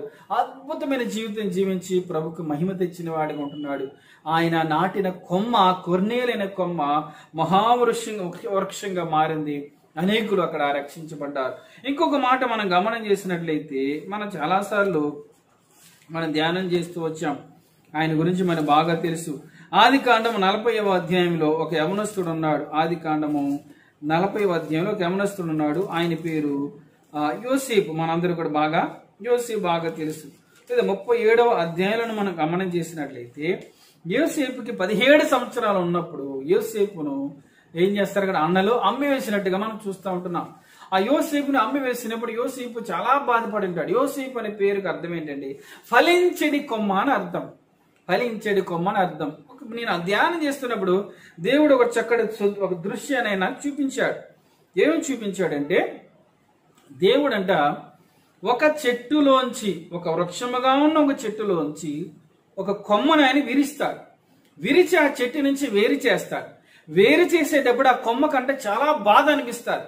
నా యొక్క తండ్రి వృక్షం నుంచి, నా తల్లి వృక్షం నుంచి, నా బంధువులు, నా రక్త సంబంధులు, నా తండ్రి ఇంటి నుంచి నన్ను దూరం చేస్తున్నావా అని బాధ అనిపిస్తుంది. కానీ దేవుడి కొమ్మని తీసుకెళ్లి ఆయన ఎక్కడ నాటాలనుకుంటున్నాడో అక్కడ నాటినప్పుడు ఏమనిపిస్తుంది అంటే, ఆ పెరికివేయబడిన కొమ్మ, విరవబడిన కొమ్మ నాటిన తర్వాత అనేకులకు నీడనిచ్చే వృక్షంగా మారిపోదు. ఆ చెట్టుకున్న సపోర్ట్ నుంచి అది బయటికి విరవబడినప్పుడు నాకు ఆధారం లేదే, నాకు సపోర్ట్ లేదే, నాకు ఎవరో లేరే అన్నట్టుగా కృంగుదలిచింది, ఒంటరిగా ఫీల్ అవుతుందండి ఆ కొమ్మ. కానీ ఆ కొమ్మని నాటినప్పుడు ఆ కొమ్మ ఒక రోజున వృక్షంగా మారి ఏమవుద్దండి, అనేకులకు ఆధారం ఇచ్చే కొమ్మ చెట్టుగాను, అనేకులను పోషించే చెట్టుగాను, అనేకులకు రుచినిచ్చే చెట్టుగాను, అనేకులకు నీడనిచ్చే చెట్టుగాను ఉంటుంది అక్కడ. ఈ రోజున యోసేపు పరిస్థితి అదే. యోసేపును అమ్మి వేసినప్పుడు అంటున్నాడు యోసేపు, అన్నలారా నన్ను అమ్మొద్దు అంటున్నాడు. అప్పటి వరకు తండ్రి ఇంటిలో ఇశ్రాయేలు వృక్షంలో యోసేపు ఒక కొమ్మగా ఉన్నాడు. ఇశ్రాయేలు అనే చెట్టుకి 12 కొమ్మలు ఉంటా ఉన్నాయి. ఆ 12 కొమ్మల్లో యోసేపు కొమ్మని విరిచివేయబడింది, ఐగుప్తు దేశానికి అమ్మి వేస్తా ఉన్నారు. అన్నలారా అన్నలారా అని ఏడుస్తూ ఉన్నాడు. గోతుల పారేసి అమ్మి వేసినప్పుడు యోసేపు తనకి తండ్రి ఇంటిలో ఉన్నప్పుడు ఆ యొక్క స్మరణలన్నీ గుర్తు తెచ్చుకుని బాధపడుతూ ఉండవచ్చు. నా తండ్రి నా ప్రతి బర్త్డేకి మంచి అంగీ కుట్టించేవాడే, మా అన్నలందరికంటే నన్ను బాగా చూసుకునేవాడే, నా తండ్రి సపోర్ట్ లేదే, నాకు ఆధారమేమీ లేదు, ఒంటరివాడిని అయిపోయినే, పరాయి దేశంలో బానిసగా అయిపోయి ఎంతో కుమిలిపోయి ఉండవచ్చు. కానీ దేవుడికి తెలుసు ఆ విరవబడిన కొమ్మకి ఏ ఆధారం అక్కడ లేదు, ఏ సపోర్ట్ దానికి లేదు అక్కడ. అయినప్పటికీ ఒకానికి దినమంది కొన్ని సంవత్సరములైన తర్వాత యోసేపు గురించి మనందరికి బాగా తెలుసు. ఆ విరవబడినటువంటి కొమ్మ, దూరం చేయబడినటువంటి కొమ్మ, ఏ ఆధారం లేకుండా చేయబడిన కొమ్మ నీ దేవుడు ఐగుప్తు దేశములో నాటాడండి. ఐగుప్తు దేశంలో నాటిన ఫలించడి కొమ్మ అనబడిన యోసేపు మహావృక్షంగా ఎదిగిపోయి ఆ చుట్టుపక్కల దేశములకి నీడనిచ్చే చెట్టుగా మారిపోయాడు. చుట్టుపక్కల దేశములకి ఆహారం ఇచ్చే చెట్టుగా మారిపోయాడు. చుట్టుపక్కల దేశములకి సపోర్టు ఆధారంగా మారిపోయాడు. ఎంత అద్భుతం!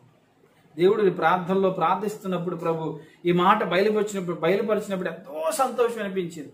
మనం అనిపిస్తుంది మనకి అప్పటి వరకు వచ్చే సపోర్ట్ కొన్నిసార్లు ఆగిపోవచ్చు, అప్పటి వరకు మనకున్న ఆధారం మనకు దూరం అయిపోవచ్చు, అప్పటి వరకు మనకు ఉన్నటువంటి అంత బాంధత్వం దూరం అయిపోయి ఉండొచ్చు.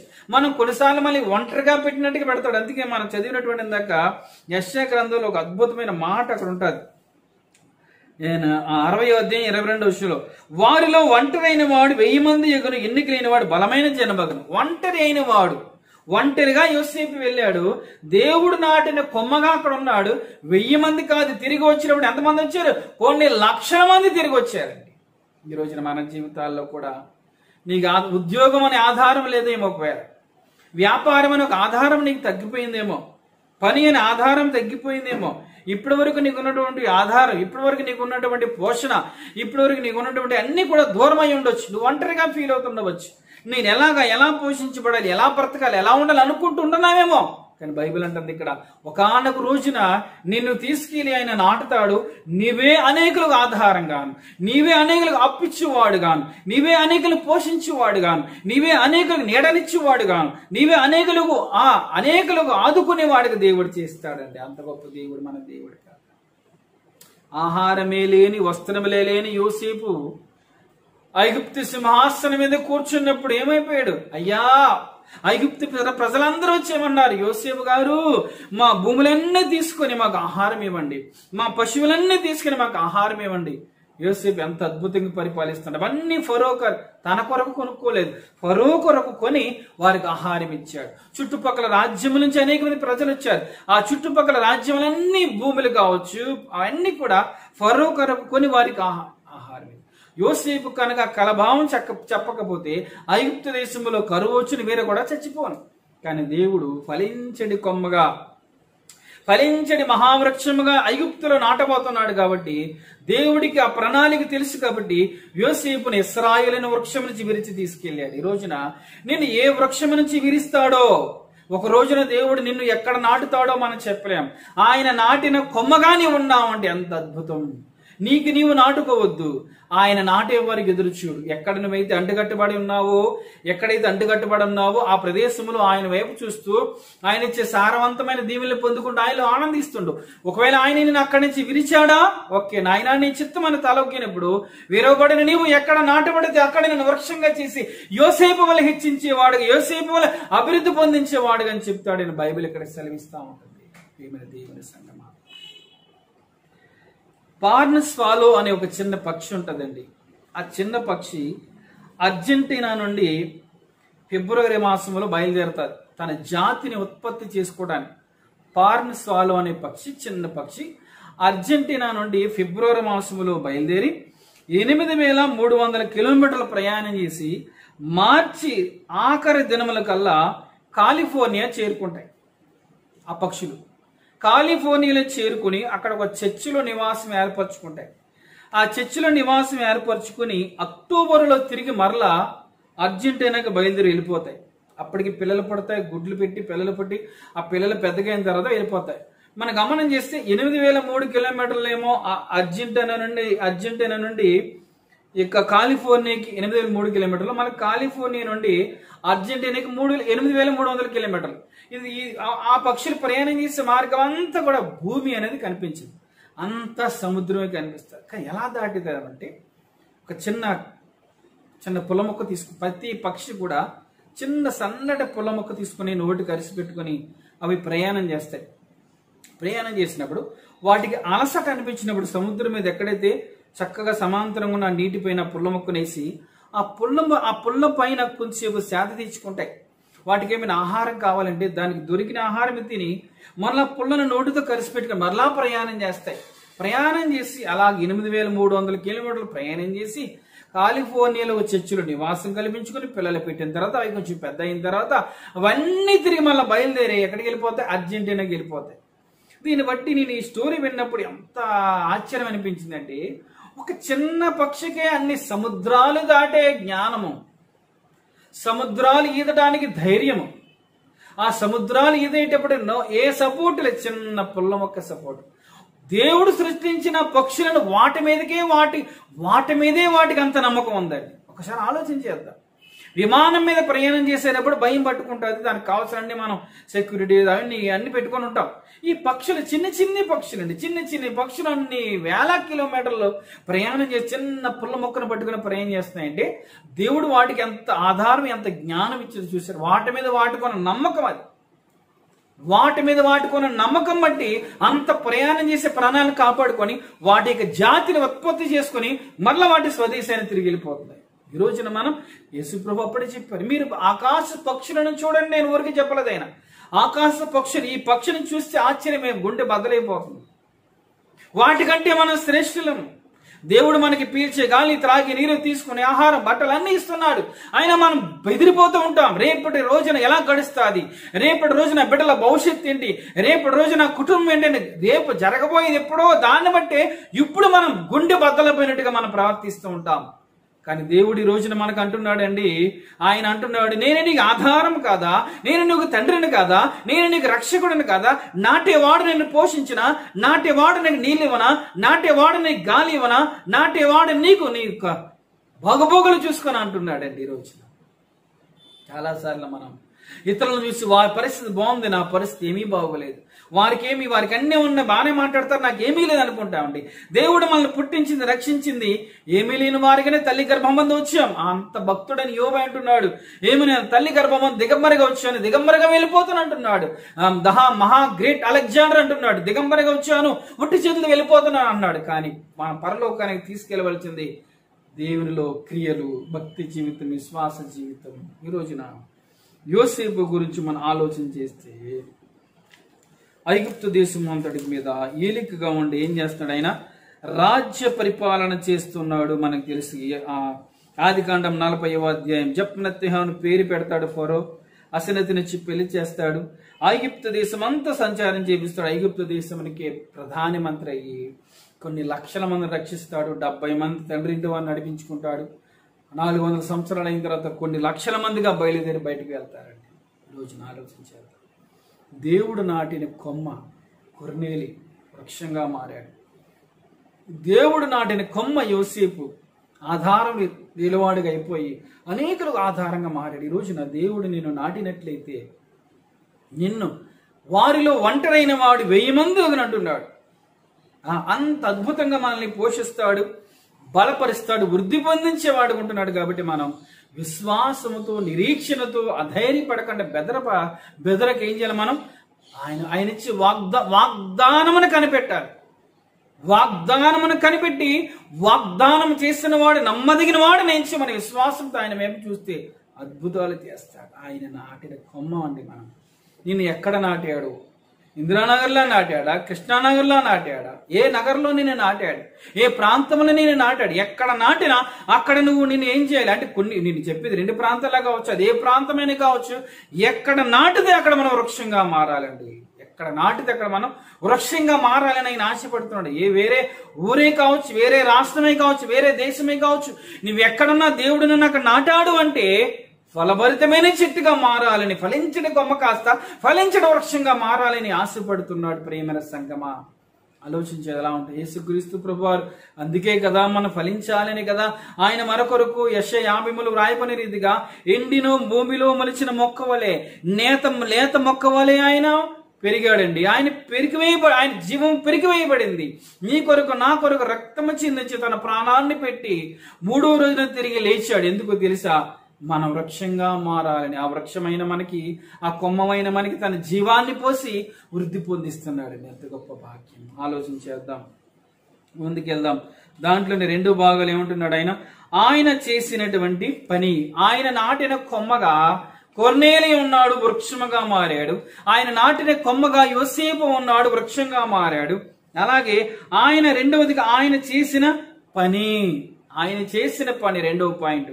ఈ రోజున మనం ఏదైనా వస్తువు కొనాలనుకున్నాం అనుకోండి, ఆ ఎలక్ట్రానిక్ వస్తువు ఏదైనా కావచ్చు, సంథింగ్ బైక్స్ కావచ్చు, కార్లు కావచ్చు, వస్తువులు ఏదైనా కావచ్చు, ఆ వస్తువు కొనేటప్పుడు మనం మేడ్ ఇన్ అంటే ఇది ఎక్కడ తయారు చేయబడింది, ఏ దేశంలో తయారు చేయబడింది అని చెప్పి ఆ తయారీ చేసే దేశం యొక్క విలువను బట్టి మనం ఆ కారుని తీసుకుంటాం. ఓహో, పలానా దేశంలో తయారైందంటే నాణ్యత బాగుంటుంది, ఇది పలానా దేశంలో తయారైందంటే ఒక మన్నిక బాగుంటుంది, ఇది పలానా దేశంలో తయారైందంటే చాలా బాగుంటది అని నమ్మకంతో కొనుక్కుంటాం కదా ఏదైనా వస్తువు కొనుక్కునేటప్పుడు. ఈ రోజు మనం ఎక్కడ తయారు? Made in haven. మనం ప్రతి వస్తువులు కూడా మేడ్ ఇన్ చైనా కావచ్చు, మేడ్ ఇన్ జపాన్ కావచ్చు, మేడ్ ఇన్ ఇంగ్లాండ్ కావచ్చు, మేడ్ ఇన్ యుఎస్ఏ కావచ్చు, ఇలా రకరకాలుగా వాటి మీద ముద్రలు వేస్తూ ఉంటారు.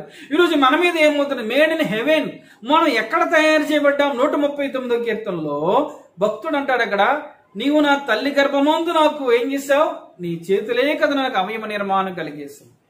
పరలోక రాజ్యములో మనకు నిర్మాణం కలుగుతుంది. మన తల్లి గర్భములో మన పిండముగా ఏర్పడినప్పుడే, అనగా దేవుడు తన హస్తములు పెట్టి మన తల్లి గర్భముందు మనకి ఏం చేస్తాడు? ఆయన అవయవ నిర్మాణం కలిగిస్తాడు. యెషయా గ్రంథం 49వ అధ్యాయం అంటాడు, చూడుమో నేను నా అరచేతిలో చెక్కి ఉన్నాను అంటున్నాడు. చెక్కుతాడు ఆయన.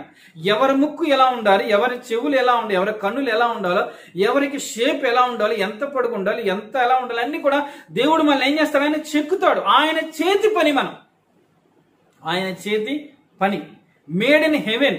ఈ రోజున మన లోకం చూసినప్పుడు మేడ్ ఇన్ హెవెన్ అంటున్నాడా, మేడ్ ఇన్ ఎర్త్ అంటున్నారా? ఎందుకు ఈ మాటలు చెబుతున్నాడు? కొరింథీ పత్రికలో మొదటి ఆదాము భూసంబంధముగా వచ్చాడు, భూసంబంధిగా వచ్చాడు. మొదటి మానవుడు ఎక్కడ చుట్టాడు? Made in earth. దేవుడు నేలమంటితో నిర్మించి నరిని ఏం చేశాడు? Made in earth. ఆదాము మేడ్ ఇన్ ఎర్త్.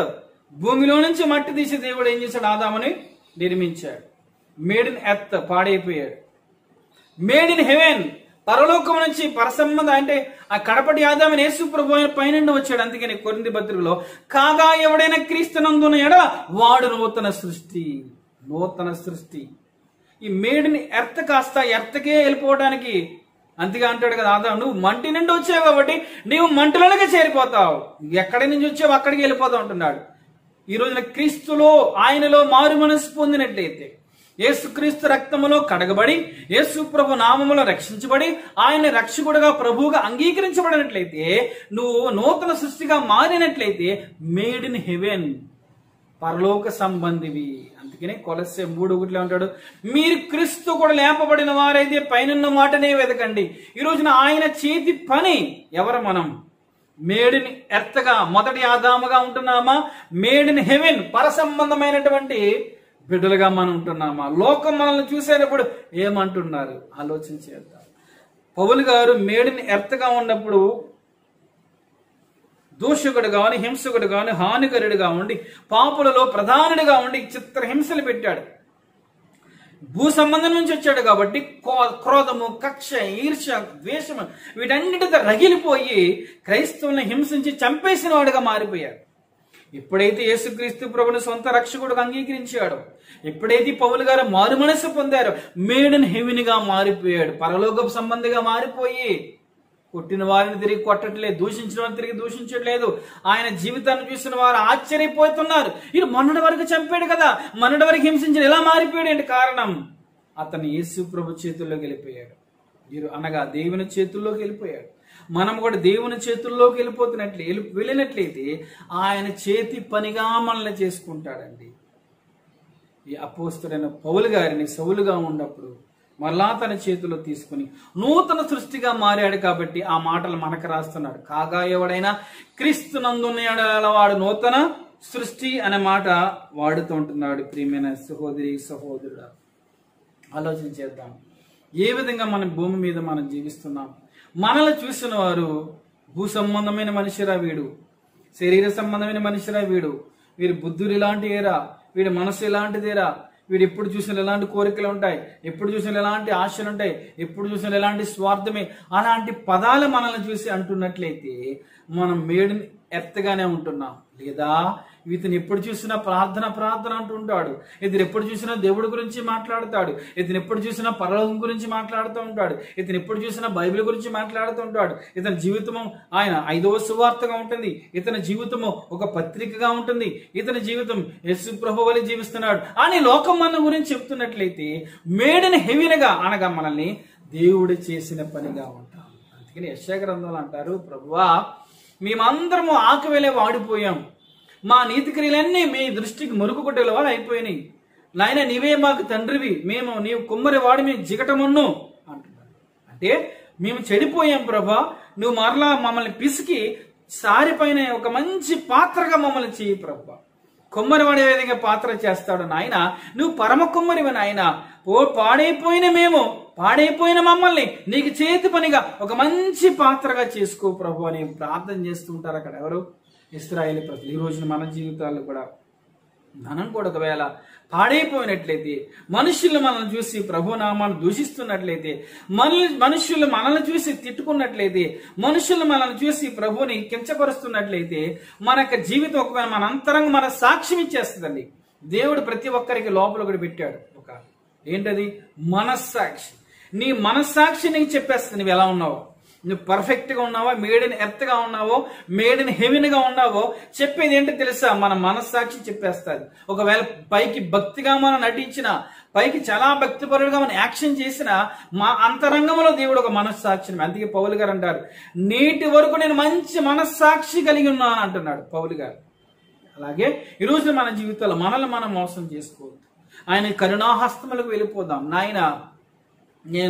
నాయన చేతి పని నేను పాడైపోయాను ప్రభు, అపవాది చేతుల్లోకి వెళ్ళిపోయాను, వాడు నన్ను తన ఇష్టం వచ్చినట్టుగా చేసుకుంటున్నాడు ప్రభు, నన్ను విడిపించి అపవాదికి కబంధ హస్తం నుంచి నన్ను విడిపించి నన్ను మీ చేతుల్లోకి తీసుకోండి ప్రభు, మీ చేతుల్లో తీసుకున్న నూతన సృష్టిగా చేయండి ప్రభు. సామెతలు ఏముంది? రాజు హృదయం యెహోవా చేతిలో నీటి కాలువ వలె ఉంది, ఆయన దాన్ని తన చిత్తవృత్తి చొప్పున తిప్పుతాడు. నాయన నన్ను నీ చేతిలో నీటి కాలువ వలె చేసుకో, పనికొచ్చే పాత్రగా చేసుకో నాయన, విసిరి పడవేయద్దు ప్రభువా. సువార్తలో పాత్రలన్నీ నేను మహిమపరుస్తున్నాయి కదా, బైబిల్లో పాత్రలు నాయన అనేకమైన మహిమపరుస్తున్నట్టుగా నన్ను నీకు పనికొచ్చే పాత్రగా చేసుకో ప్రభువా, నీ చేతిలోకి తీసుకో ప్రభువా అని ఎప్పుడైతే మన ప్రభు దగ్గర విజ్ఞాపన చేస్తామో ఆయన మనల్ని తన చేతుల్లోకి తీసుకొని ఏం చేస్తాడు? ఆయన పనికి వచ్చే పాత్రగా చేసేవాడుగా ఉంటున్నాడండి. ప్రియమైన దేవుని సంగమా, ఆ విధంగా పేతురు ఒకప్పుడు దుడుకువాడు, బొంకిన పేతురుని దేవుడు ఆయన చేతుల్లో తీసుకున్నాడండి. బొంకిన పేతురు పడవలో ఒక రోజున తుఫాను వచ్చినప్పుడు, బోధకుడా మేము నశించిపోతున్నాం, నీకు చింత లేదా అని ఆ గాలి తుఫాన్లో యేసు ప్రభుని అంత మాట అనేశాడు. అలాంటి అన్న పేతురు దేవుని యొక్క కరుణాహస్తమును గెలిపోడండి, దేవుని చేతి పనిగా మారిపోయి అన్నాడు. ఏమన్నాడు? ఆయన మిమ్మల్ని గురించి చింతిస్తున్నాడు, ఆయన మిమ్మల్ని గురించి చింతిస్తున్నాడు అని రాస్తున్నాడు. ఎందుకో తెలుసా? దేవుని చేతుల్లోకి పేతురు గారు వెళ్ళిపోయారు. దుడుగు పేతురు, అబద్ధమే ఆడిన పేతురు, బొంకిన పేతురు దేవుని చేతుల్లోకి వెళ్ళిపోయి సంఘమునకు స్తంభముగా మారిపోయాడండి, సంఘమునకు పునాదిగా మారిపోయాడు. పేతురు నీ పైన యొక్క సంఘాన్ని కడతానని చెప్పాడు దేవుడు. ఆ విధంగా మారిపోవడానికి కారణం ఏంటి తెలుసా? పేతురు తన దేవుని యొక్క కరుణాహస్తములోకి వెళ్ళిపోయాడు. ఈ రోజున మనం కూడా దేవుని యొక్క కరుణాహస్తములోకి మనం వెళ్ళినట్లయితే, ఆయన చేతుల్లోకి మనల్ని తీసుకొని ఆయన కౌగిట్లో మనల్ని భద్రపరిచి మారిన పౌలు వలె, మారిన పేతురు వలె, పేతురు భక్తుని వలె మనల్ని ఏం చేస్తాడు? ఆయన సిద్ధపరిచేవాడుగా, తనకు మహిమకరమైన పాత్రగా మనల్ని చేసుకునేవాడుగా ఉంటానని చెప్పి దేవుని వాక్యం ఇక్కడ సెలవిస్తూ ఉంటుంది. ప్రియమైన దేవుని సంగమా, ఆలోచన చేద్దాం. ఏ విధంగా మనం ఉంటా ఉన్నాం, మన క్రియలు ఎలా ఉంటా ఉంటాయి, మన భక్తి ఎలా ఉంటుంది, మన ప్రార్థన జీవితం ఎలా ఉంటుంది, మన విశ్వాస జీవితం ఎలా ఉంటుంది. దేవుడు మనల్ని తన చేతిలో తీసుకున్నాడా, లేదంటే ఆయన చేతులు, కొన్నిసార్లు అంటారు కదా, వాడు మా చేయి దాటిపోయాడు నీకేం చేయలేము. కొంతమంది పిల్లల గురించి తల్లిదండ్రులు చెప్పి బాధపడుతుంటారు, వాడు మా చేయి దాటిపోయాడు ఏమి అంటే దేవుడి చేతిలోంచి దాటిపోతే కనుక మనం ఏమి చేయాలి. సౌలు దేవుని చేతిలోంచి దాటిపోయాడు. ఆయన అందుకే సమూయేలుని పిలిచిన సమూయేలు అంటాడు, దేవునిని విడిచిపెట్టేసాడు అంటాడు. అంటే దేవుని మాట లెక్క చేయకుండా, దేవుని వాక్య విధేయత కాకుండా మన ఇష్టానుసారంగా జీవించామనుకోండి, ఆ జీవితం ఏమంటే దేవుని చేతుల్లోంచి దాటిపోయినట్టుగా అర్థం. కానీ మరలా తిరిగి ఆయన దగ్గరికి తీసుకొచ్చేది ఏమిటంటే ప్రార్థన. చిన్న కుమారుడు కూడా లూకా సువార్త 15వ అధ్యాయంలో తండ్రి చేతుల్లోంచి దాటిపోయాడు, అంతే, అన్ని పాడు చేసేసాడు. పశ్చాత్తాపడి బుద్ధి వచ్చినప్పుడు మరలా తండ్రి ఎద్దుకు వచ్చాడు. తండ్రి చేర్చుకొని మెడ మీద ముద్దు పెట్టి ఇంటికి చేర్చుకున్నాడు. ఈ రోజున మన జీవితాల్లో కూడా ఎవరైనా మన బిడ్డలు కావచ్చు, మనకు బంధువులు కావచ్చు, తెలిసిన వారు కావచ్చు, ఎవరైనా దేవుని చేతి దాటిపోయినట్లయితే వారి కొరకు మనం ప్రార్థన చేయాలి. ఒక నీవే దాటిపోయినట్లయితే ప్రభు దగ్గరకు రా, ప్రభు సన్నిధిలో, ఆయన నన్ను కనికరించి ప్రభు నీ చేతిలో ఉండాలి, కానీ నీ చేయి దాటిపోతే నేను భరించలేను ప్రభు అని. అందుకే బైబిల్ అంటుంది, ఇంత గొప్ప రక్షణ నిర్లక్ష్యం చేసిన మనం ఎలాగో తప్పించుకుందాం అంటున్నాడు. నిర్లక్ష్యం చేయకూడదు. ఇది దేవునికి చేతుల్లో వచ్చే సమయం. ప్రపంచ నలుదేశాల నుంచి ప్రజలు అనేకులు భయభీతులతో అనేకులు దేవుని చేతుల్లో వస్తున్నారు. ఎందుకో తెలుసా? దేవుని చేతుల్లోనే సురక్షిత. అందుకే యోహాను 10 అంటాడు, నా తండ్రి నాకు ఇచ్చినవి అవి నా చేతులు ఉన్నవి, ఎవడు వాటిని అపహరింపడు. అంటే యేసు ప్రభు అంటున్నారు, నాకు ఇచ్చిన గొర్రెలు, నాకు ఇచ్చిన సంఘము, నాకు ఇచ్చిన గొర్రెలు నా చేతిలో ఉన్నాయి, వాటిని ఎవడు కూడా నా చేతుల్లోంచి అపహరింపలేడు. అంటే దేవుని చేతుల్లో ఉంటే భద్రత, దేవుని చేతుల్లో ఉంటే సురక్షితం, దేవుని చేతుల్లో ఉంటే క్షేమం, దేవుని చేతులు ఉంటేనే ఆశ్రయం, ఔన్నత్యం.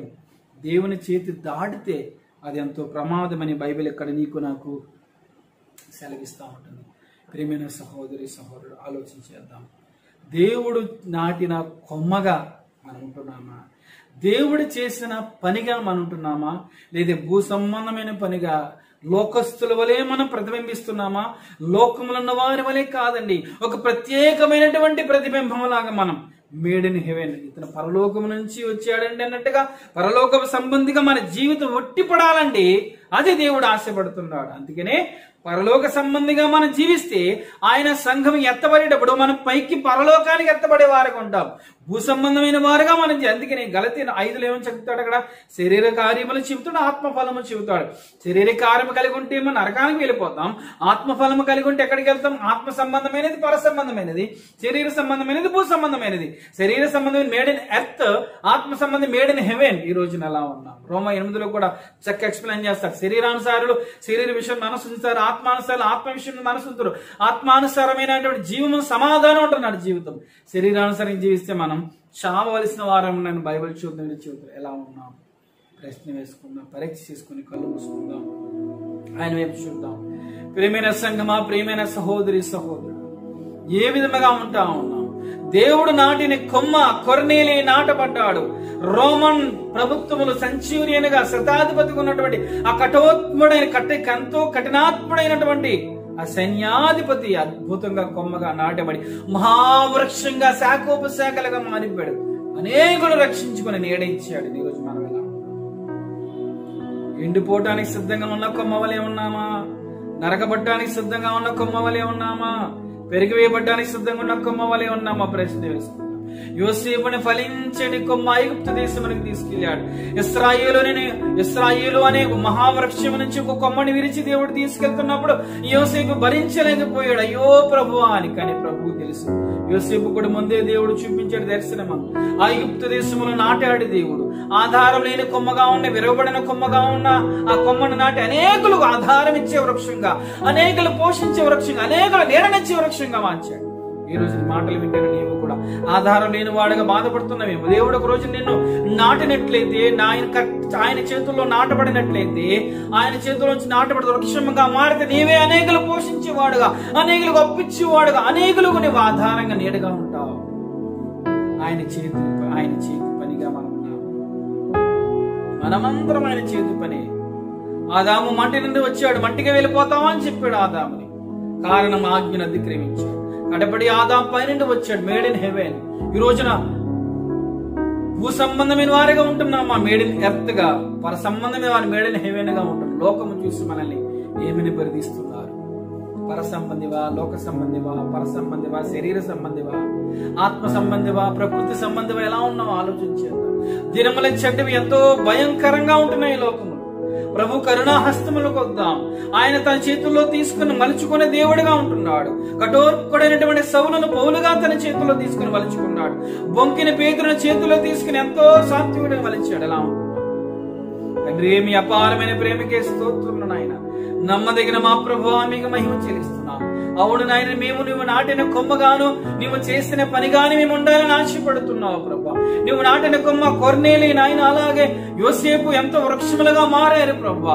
నువ్వు చేసిన పనిగా నాయన మరి సౌలుగా ఉండి పౌలుని మేము చేతుల్లో తీసుకున్నారు. దుడుగు పేదల చేతుల్లో తీసుకుని నీ చేతి పనిగా చేసుకుని అద్భుతమైన సాక్షులుగా మీరు నిలవబెట్టారు నాయన. మీకే స్తోత్రాలు. నీవు చేసిన పనిగా మేము లోకానికి పర సంబంధిగా మేము జీవించాలి. పర సంబంధమైనటువంటి నాయన ప్రతిబింబాన్ని లోకాన్ని మేము చూపించాలి. నీ వీరు యేసుక్రీస్తు ప్రభు వారి చేతి పని అని మేము అనిపించుకోవాలి నాయన. అలాంటి జీవితాలు మాకు దయచేసి. ఎవ్వరము కూడా భూ సంబంధమైన, శరీర సంబంధం, ప్రకృతమైన జీవితం కలిగి వీరు అని ఎవరితో అనిపించుకోకూడదు ఆయన. పర సంబంధాలుగా మీరు జీవించి పైన వాటిని వెతికే వారంగా మీ వైపు చూసి మహాభాగ్యం దయచేసి కనికరించమని వెతపడను వాక్యం ఆశ్చర్యత జీవించి మహిమ పొందమని సమస్త మహిమ ఘనత ప్రభావానికి చెల్లించుకుంటూ యేసు ప్రభువారి దీవెనను ప్రార్థిస్తున్నాము తండ్రి, ఆమేన్. దేవుని పరిశుద్ధ నామమునకు మహిమ కలుగుగాక. ఇంతవరకు మనం వాక్యం ద్వారా బలపరచబడడం, అందుని బట్టి ప్రభుకు మహిమ కలుగుగాక. ఈ సమయంలో మన గృహాల్లోనే కానుకలు అర్పిస్తున్నట్టుగా ఒక పాట పాడి కానుకలు అర్పించి ప్రభు వైపే చూద్దాం. ఏదో పాట సమర్పణ చేయము ప్రభువునకు, నీ దేహము ధనము సమయము అని పాట పాడదాం.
ప్రభు గారికి పరిచయగా అర్పించబడిన కానుకలు బట్టి ప్రభు స్తోత్రములు. మరి అనౌన్స్మెంట్ గమనించండి. దానియేలు ప్రార్థనలు మన ప్రతిదినం సాయంకాలం 6 గంటల నుంచి 8 గంటల వరకు జరుగుతున్నాయి. ఎంతో మంది బలపరచబడుతున్నాం. మరి అందరూ పాలు పొందనండి. ఆ లింక్ జైన్ చర్చిలో షేర్ చేస్తున్నప్పుడు అంత బలపడుతున్నాం నీకు తెలియజేస్తున్నాం. అందుని బట్టి ప్రభుకు మహిమ కలుగాక. మరి మంగళవారం జూమ్లో 11:30 ఉపవాస ప్రార్థన, స్త్రీల ఉపవాస ప్రార్థన ఉంటుంది. శనివారం సాయంకాలం 4:30 స్త్రీల ఉపవాస ప్రార్థన లైవ్లో వస్తుంది. 6:30 జైన్ యూత్ ఫెలోషిప్ జూమ్లో ఉంటుంది. ఆదివారం యథావిధిగా మొదటి ఆరాధన 7:30, 9:30 రెండవ ఆరాధన ఇవి లైవ్లో వస్తాయి. అలాగే సండే స్కూల్ 4 గంటల నుంచి 5 గంటల వరకు ఉంటుంది. 5 గంటల నుంచి 6 గంటల వరకు హిందీ సర్వీస్ ఉంటుంది. 6:30 నుంచి మరి యథావిధి 4వ ఆరాధన ఉంటుందని మనవి చేస్తున్నాం. ఎవరైనా Jain church YouTube channel subscribe చేసుకోకపోతే సబ్స్క్రైబ్ చేసుకోండి. ఆ వాక్యం మీరు బలపడినట్లయితే షేర్ చేయండి, లైక్ చేయండి. మీరు అంత బలపరచబడతారు. అందుని బట్టి ప్రభుకి మహిమ కలుగుతుంది. ప్రార్థన చేసుకుని మన యొక్క ఆరాధన ముగించుకుందాం. తండ్రి, మీ అపారమైన ప్రేమకి వందనాలు స్తోత్రాలు చెల్లిస్తున్నాం. 4వ వారం ఎంతవరకు మీ అద్భుతులు మీ నా మహిమను జరిగించినది మీ మహిమ చెల్లిస్తున్నాం. అయ్యా, పాడిన పాటలు మీరు దీవించండి, ఆరాధన దీవించండి, వాక్యం దీవించి, అర్పణలు ఆశీర్వదించి దీవించండి.